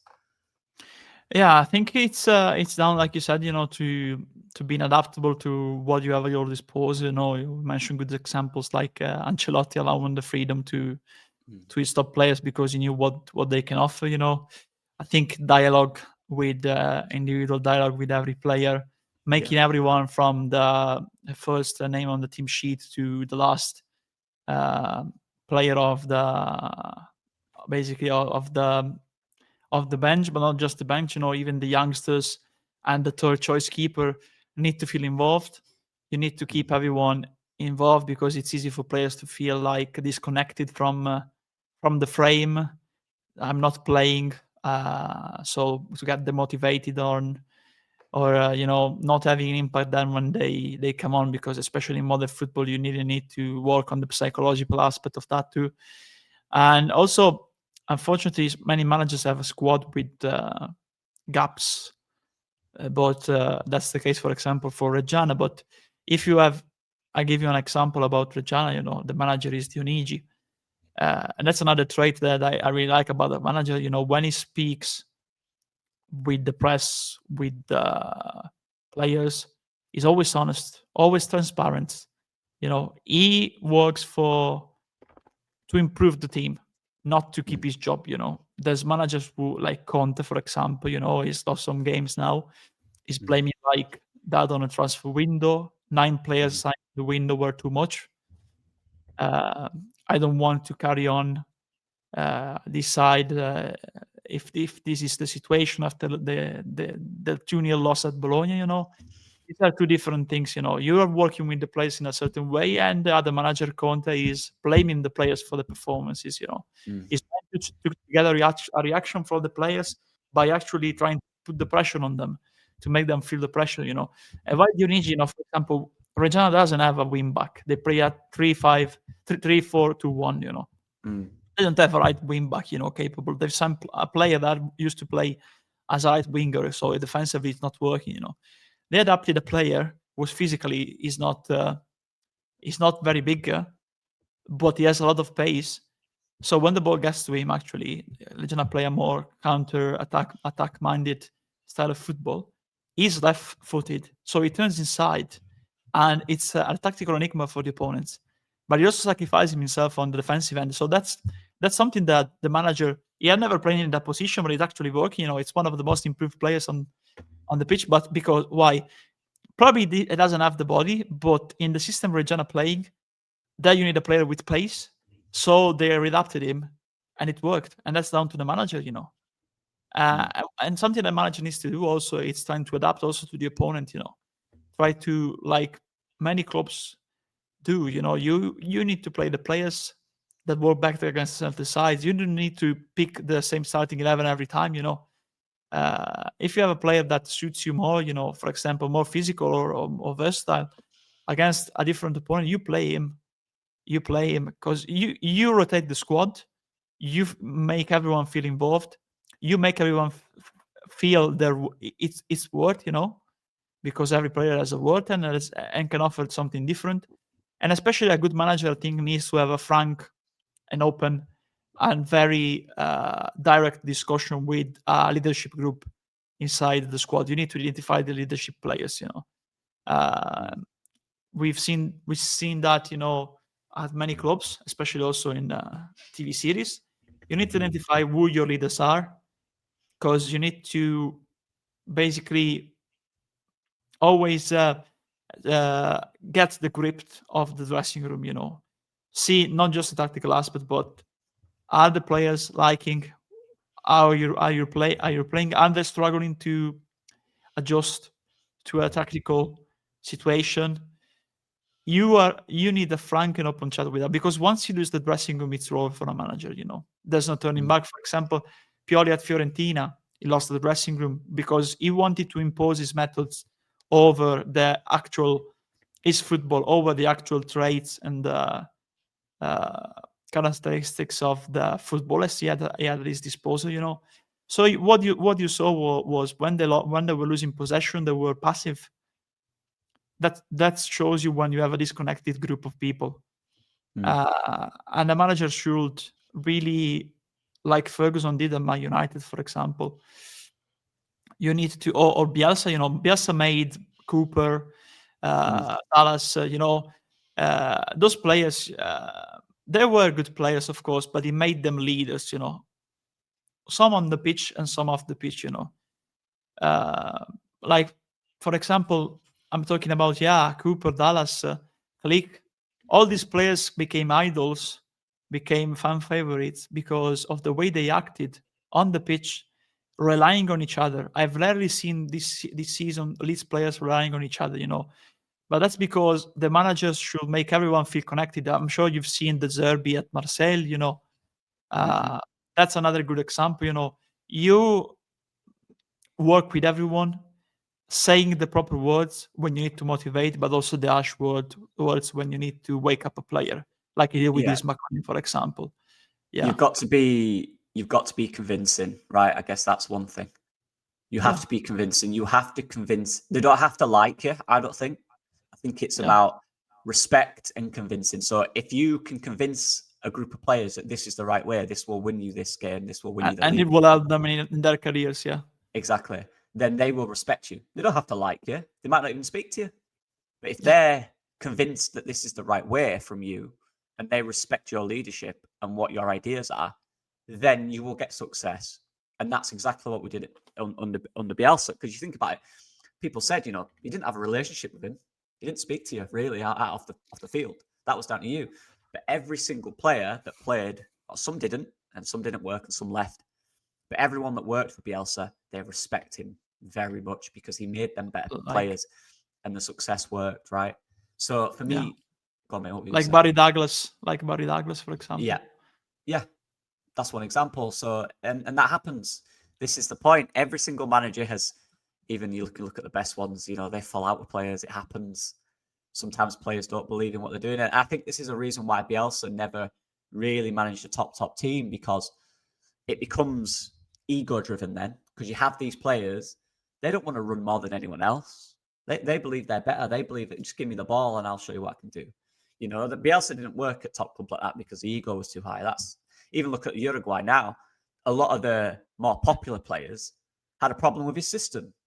Whereas the ones that have not made their name as big said nothing and they got on with it and they're improving. So there's always that balance. And that's why Bielsa probably never worked at the top level, because imagine a Bielsa at Madrid, it just wouldn't work because the players there with the Madrid identity doesn't align with the team kind of identity of Bielsa. You know, Madrid are very much, we have these unbelievable individuals who can get the best out of 3-4 players. Whereas Bielsa was, I don't care what the names are, I need 11 players or 15 players that are going to seriously put every single ounce in to getting fitter and getting better. So, and this is what I'm trying to figure out, me as a man going into stuff like this. What is a good coach? I've always found, and this is for at younger level, one thing I find so much more beneficial is try and do the session in a way that a player understands it. So as a coach, you have to respect that most players probably don't care about these small little tactical details. So you can sit there in your analysis sessions and with your whiteboards, you can show them move in here, move here. For me, most of that goes out of their head. For me, the best thing to do is on pitch, show it them. Yeah. Do it Exactly. with them. I agree. Repetition. I think that's the best way of getting, especially young players, or even it doesn't really matter, getting any player to believe in what you're doing is to show them on the pitch repetition. Because transferring what you're seeing on the whiteboard onto a pitch is completely different. So that's one thing I've realised. I think, to be honest, mate, I think in-game tactical adjustments are important. Yeah, obviously, you need to adjust to what's going on. If you've set up a certain way and it's wrong, you need to change that. If you're going to a new league, you need to adjust the way you play slightly. You don't have to lose your identity. You can keep that, but you adjust within it. But for me, I still go back to leadership. I think it's key, and leadership can branch off to many things.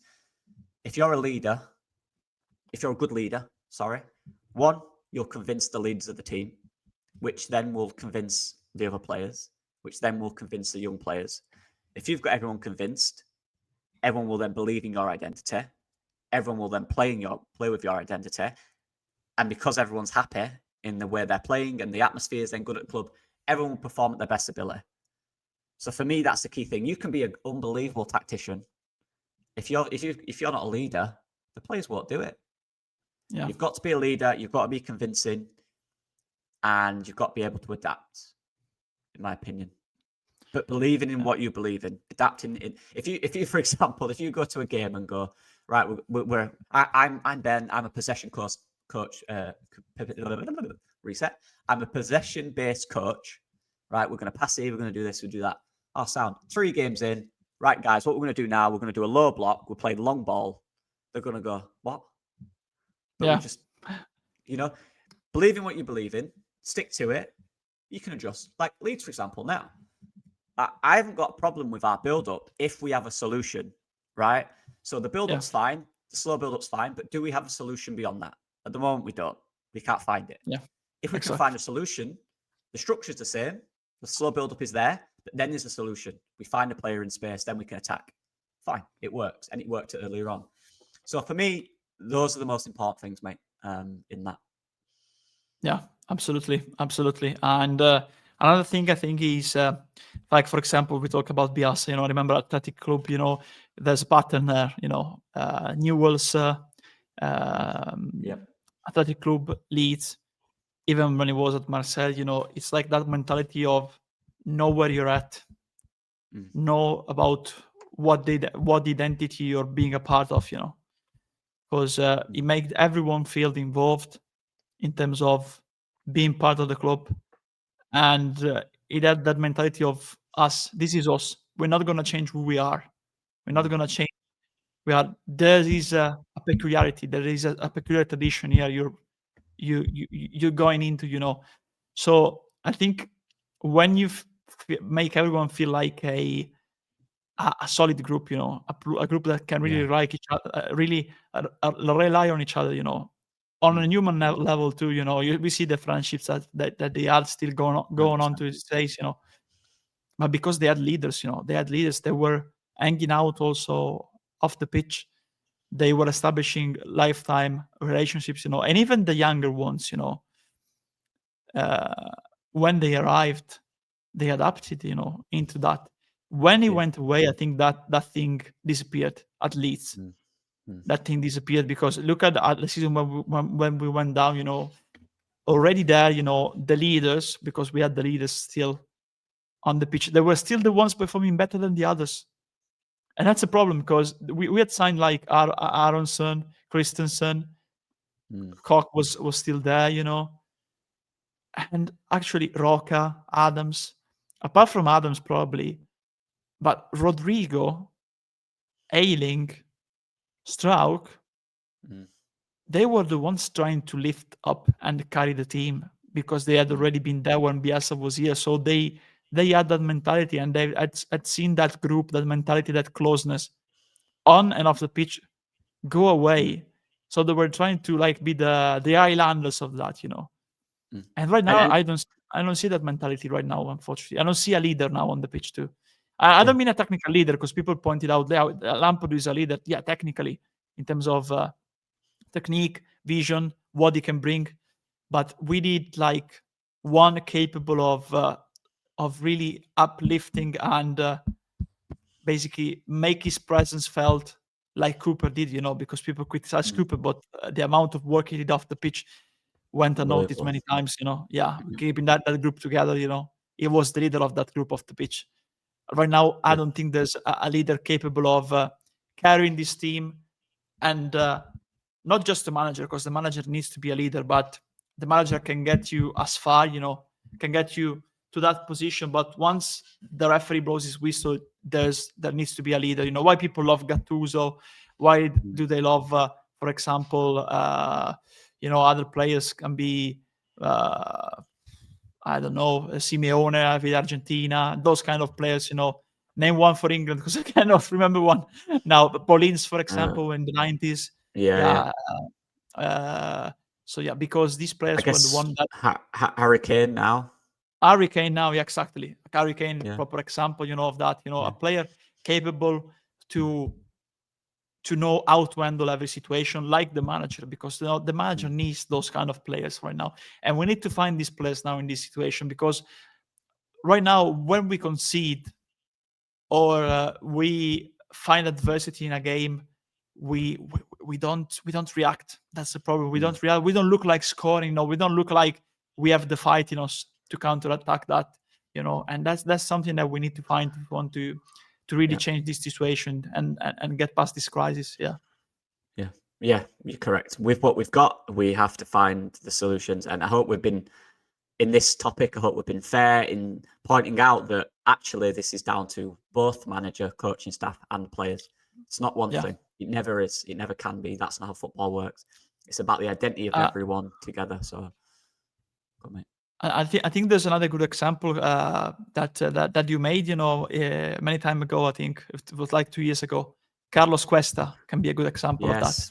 Yeah. And I know you really like him. Now he's at Parma managing, But I remember you mentioned to me how he really, even in the Prime Video series with Arsenal, All or Nothing, how Arteta trusted him to speak with the players, and love it. And establish that relationship. If you want to briefly talk about what you like about him, back then, in terms of the importance of having a staff near the manager, basically.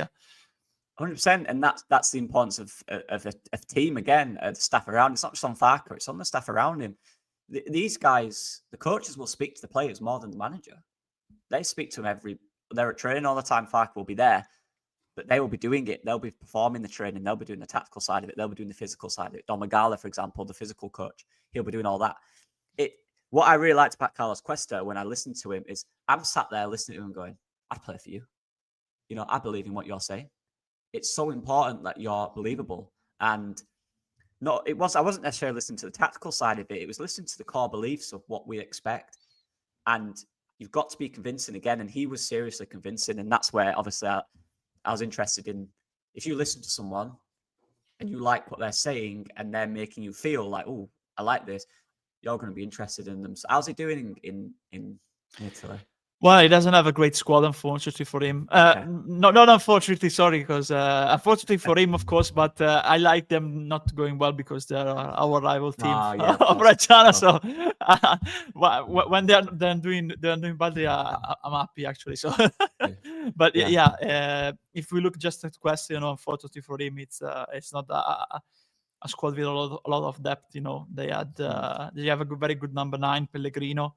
At least they fight, but they don't have a lot of quality. They lost Bonni, they lost Man, they lost Mihaila. They've changed a lot. Leone went to Liverpool, for example. But they have some good players like Circati, Bernabé. Pellegrino is going to be a top 9 for me if he moves to a bigger club. But a good example of that, is at least they try to fight. Maybe they don't they don't have the quality to score a goal. They are one of the sides, if not the side that scored the less goals in Serie A. But with AC Milan, they were down 2-0 in the first half. Eventually they drew 2-2 on Saturday, because Cuesta reacted, in terms of substitutions. And you see that the players, despite being 2-0 down, they kept going, They kept going. Maybe they cannot match once, for example, against Bologna, they kept going. But Bologna was too much superior, they lost 3-1. Yeah. AC Milan was like, Allegri said that too. After the match, he said, we were too complacent. We thought that we already won the game. While on the other hand, Parma thought, okay, maybe if we score one, we can score the other one. And they actually did, So Cuesta is a good manager. Unfortunately, he doesn't have for him a very depth squad with quality. Yeah. So that's, like I said, that's an example of a young guy as well, who's good at convincing players to believe in what he believes in. That's He's our age, Yeah, it's crazy, isn't it? It's mental. Yeah. So that's why I like him as well. It's inspiring when you see people of that age doing so well. It genuinely is. And you don't want to replicate them, but you want to see what do they do? How can I adjust that to myself to get to that level? But yeah, people like Remy Maric is one. I keep close tabs. I love Remy Maric. I was shocked when he left. I thought he should have been the one to take over for that little period. I really like him. Some of his talking he does on podcasts, his ideas on tactics are very simple. That tactics don't exist. It's basically a combination of decisions from the players and stuff like that. So obviously doing well now as the assistant at Bayern Munich. So yeah, he's another young guy that I'm keeping a close eye on. There's a lot out there that seem to be good people at convincing individuals. They're good because they're young. I guess they can relate a lot to the modern player. That's another probably side of it as well.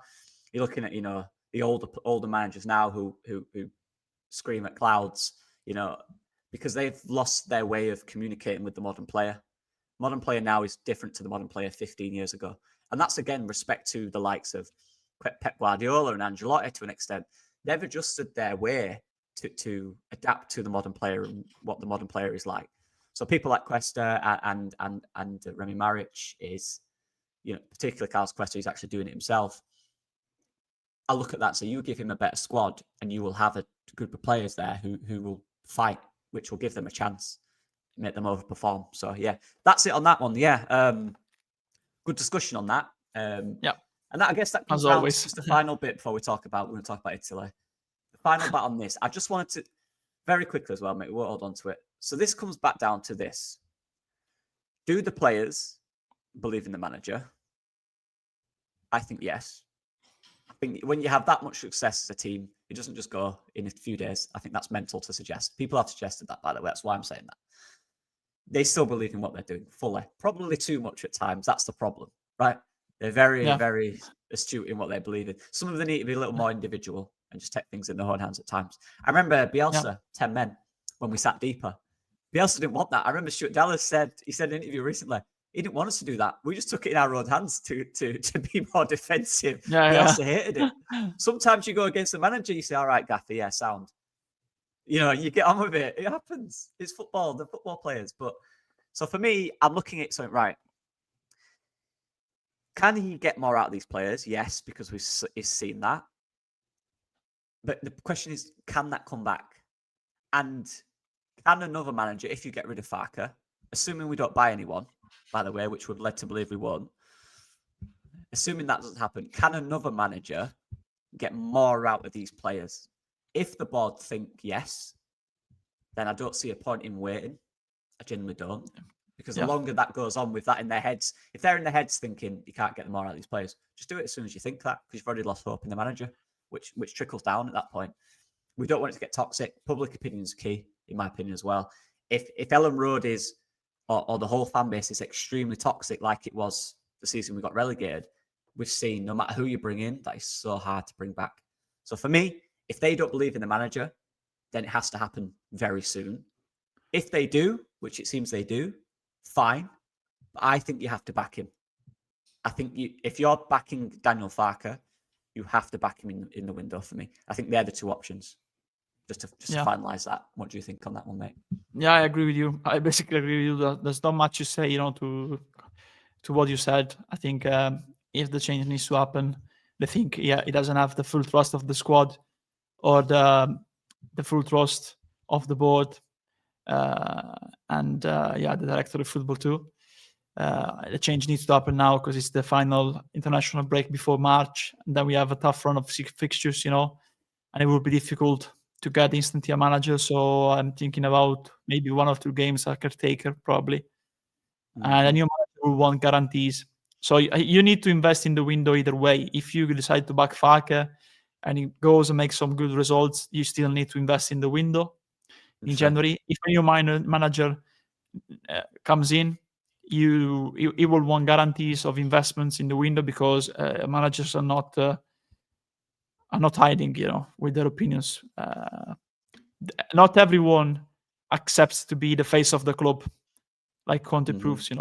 Some managers are very vocal about what they need, and Farke was very diplomatic when he said, "I want this player, I want that player," that profile. And he didn't even complain when the window closed, So it was very on the side of the club in terms of defending the club, not creating a fuss, because probably behind the scenes he did, because eventually they assured him he was going to get 2 players. I remember Parag saying after or before the Everton game, "We are not done yet. We know that the deals get done in the later stages of the window too. We're gonna." They wanted to add Farke wanted 2 more offensive players, but they didn't. So either way, they need to back either Farke or another manager if he comes in. But a new manager will want the guarantees and probably a 3 years contract. So a lucrative one. Looking at the top managers available. Otherwise, you need to pay a fee, a compensation, and get a manager probably. But you don't have many managers available, in that regard. We've seen that, Wolves went and got Rob Edwards from Borough, for example. So there's not many managers. Probably there's no one for me capable of taking over at Leeds United from the Championship currently. If you go and look at La Liga, I don't think they're leaving to manage Leeds, honestly. I like Bordalas, for example, but I don't know. It might be a good name, but others, even the Thiago Motta Marco was very difficult, very, very difficult, especially because they are at the stage that going to Leeds will be like making a step back in their career, because they know they will be facing a relegation battle after Europe, and their former target was getting in Europe, with the former clubs. In terms of other things, I think the players believe in the system because, like you said, it doesn't. Eventually, we had some good performances, even when we didn't win before the Burnley game. It changed now, but I think the players saw, like Longstaff said, we belong, in that huddle. I saw a committed team before that game. Now something has changed, but I still think they believe in the system. Otherwise, as you said, probably 1 or 2 players will try more to take that into their own hands, and be more like a free spirit, like a maverick on the pitch, but no one is trying to be a maverick or be the game changer on the pitch. So they try to play a system. Simply, we don't know how to adapt if our system gets outmatched now. So solutions will need to be found during this international break. If Farke stays or Farke goes, I think he stays at this point because like I said, we are already midweek after the game was played on Sunday. So I think at this point it's pretty clear he stays.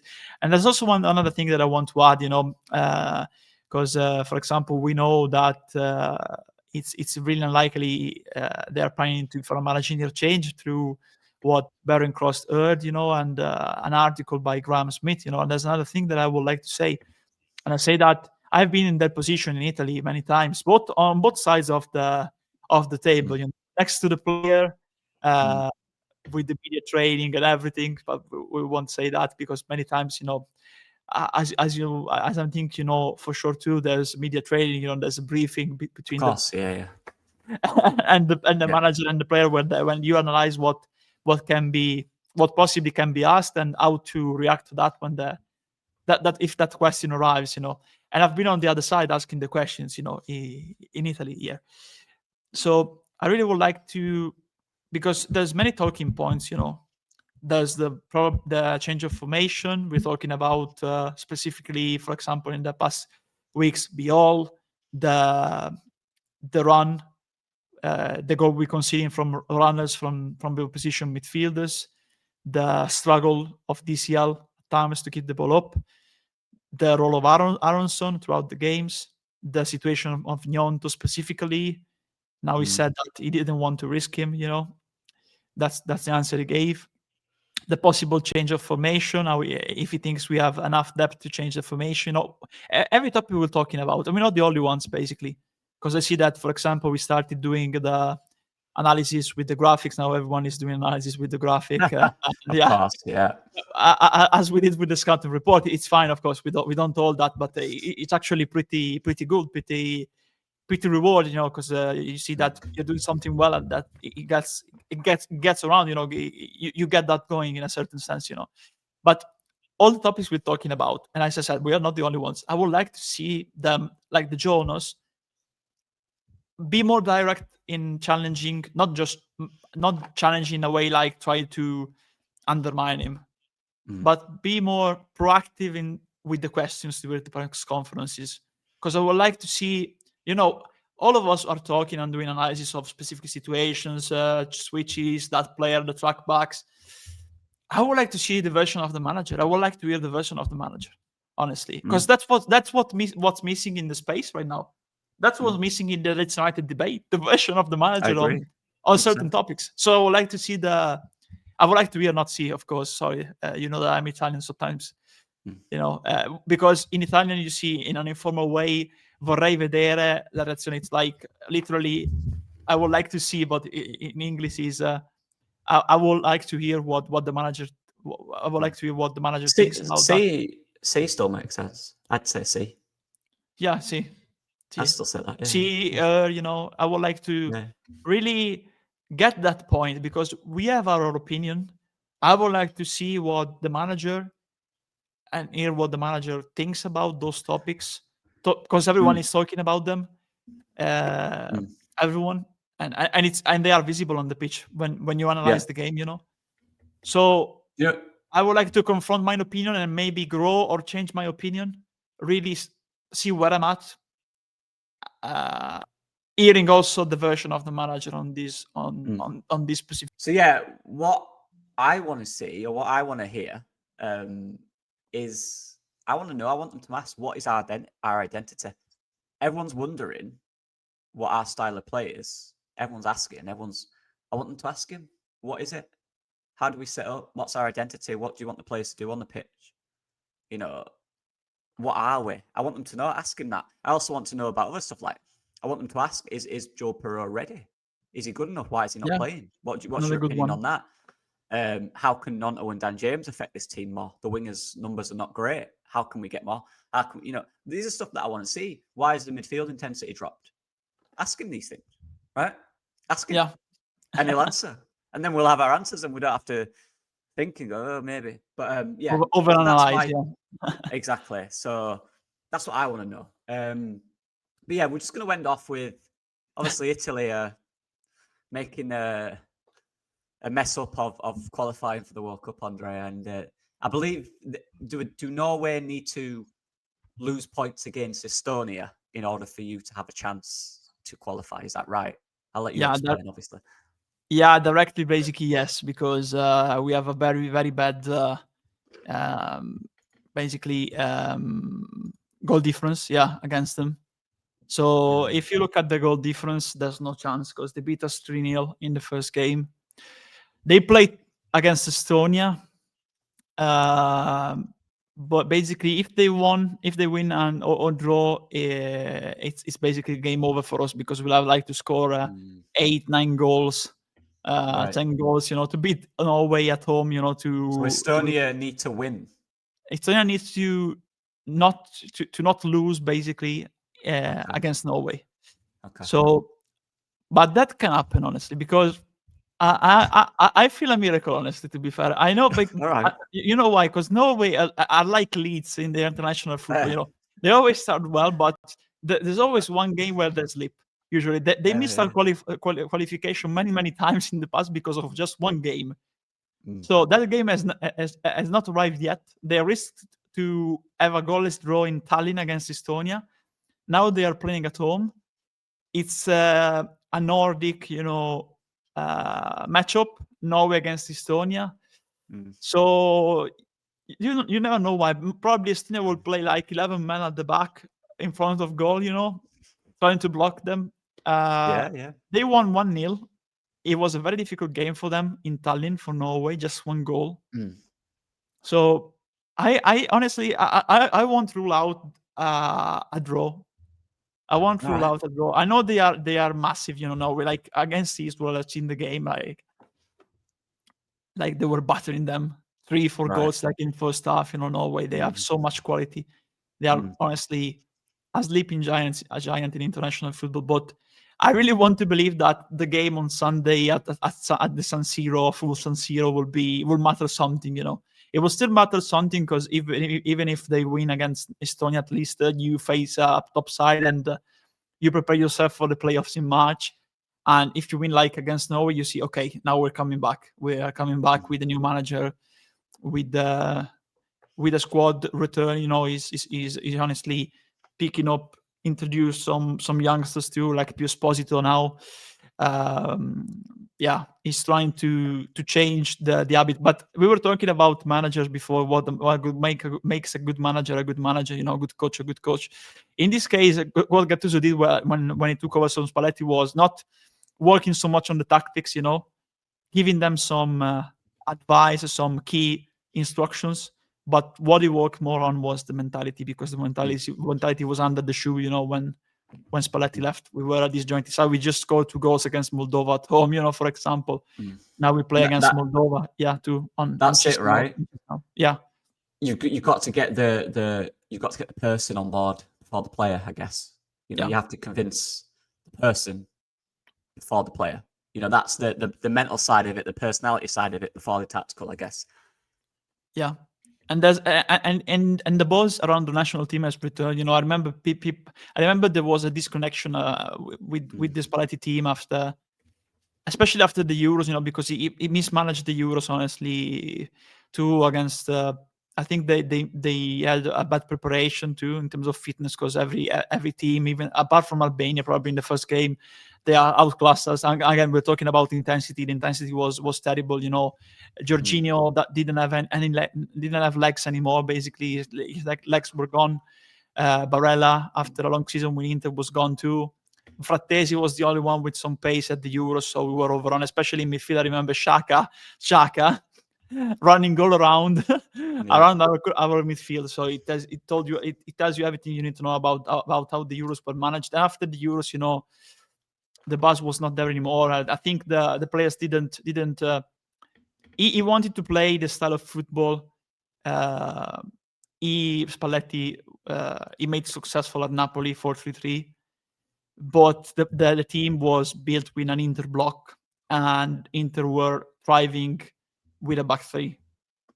So after that, he changed with a back three. We got some good results, but after that, we never had any momentum. It was too philosophical for them. He worked too much on tactics rather than being a manager of men, in a certain sense. what Gattuso did was returning to the basics. A first game 4-4-2, two strikers. Nice. So yeah, that's what you need. He worked on the because he was there. He was one of the leaders. He knows what it takes. He knows. He's like a father figure to the players. He has reinstilled the belief in them. Now we look solid again, despite still having some issues from the Spalletti era. But yeah, at least he worked on the Reds first, rather than the tactics. 100%. And there's lessons to be learned there for every other club, Leeds United specifically as well. So yeah, that we'll leave it there for today. If we don't do a pod next week, it's because Italy didn't qualify. I believe in miracles. I believe in miracles. There's the playoff, right? The playoff stuff as well. Yeah, in March. Yeah, semi-final and final. Yeah. If we go to the playoffs, because I'm still at the point when I say if, because I still want to believe in a miracle by Estonia. If we go to the playoff and get to the final, I'm gonna watch the final. I'm gonna watch the final, because probably they played in Rome. If we got the home draw, because the playoffs they are drawn with the pots, and it's a 1 game semi-final, 1 game final. Ooh, but who plays at home, it's drawn, by the pot, by the UEFA delegates, Yeah. Well, hopefully you don't get us in the pot. I'll wait. But no, I'm joking, because what you'll do, you'll qualify, you'll scrape through your teeth, and then you'll beat us in the main tournament, because that always happens. But yeah, anyway. Every time we beat you, 1990. But yeah, you still have that night in Rome, even in this, you even put that in a song, and then one night in Rome, just because we qualified with that draw. But Euro 2012, Euro 2020, there's 1990. Yeah, every time we faced in an international tournament, Italy beat England. And England was superior in terms of a squad, I think, many times. Not in the 90s, probably, but 2012, not a great England team. I remember it was Joe Hart, Glenn Johnson. I think the front two was Danny Welbeck and Andy Carroll. It was not a great team, England team. But Euro 2020, you were far better than us. You were far better than us for me, 100%. Yeah. It was down to Southgate playing more defensively after Schroeder scored, New mentality now, though. New mentality with Thomas Tuchel. He's here for the big tournaments. That's what he's here for. So he's got to do his job. Hopefully he does. Give me the night I've wanted my entire life, because I've waited. This is the biggest thing for me. I've said this in football, is for my nation to win the World Cup would be the best thing ever. So yeah, anyway, we'll leave it at that. Thank you again, Andrea. I did warn you guys it'll be a very dialogue heavy pod. There's a lot to speak at, and a lot more came out because of the defeat. So yeah, I hope you guys enjoyed it. Again, we're looking at about 2 hours. Not all will be 2 hours. Some will be an hour and a half. Some will be longer. We just talk and we get into discussions. So hope everyone enjoyed it. Something to listen to if you're cleaning your house or on a run, maybe at the gym, a long podcast. But yeah, hope everyone enjoyed. Yeah. Thank you again, Andrea. Appreciate it, mate. Thank you, man. Thank you. And thank you to everyone following the podcast, for the comments, the support, the discussion. And yeah, marching out together and vive el football, like little Danny will say. Yeah. Love it. Right. Goodbye, everyone. Thank you. Bye-bye. Again.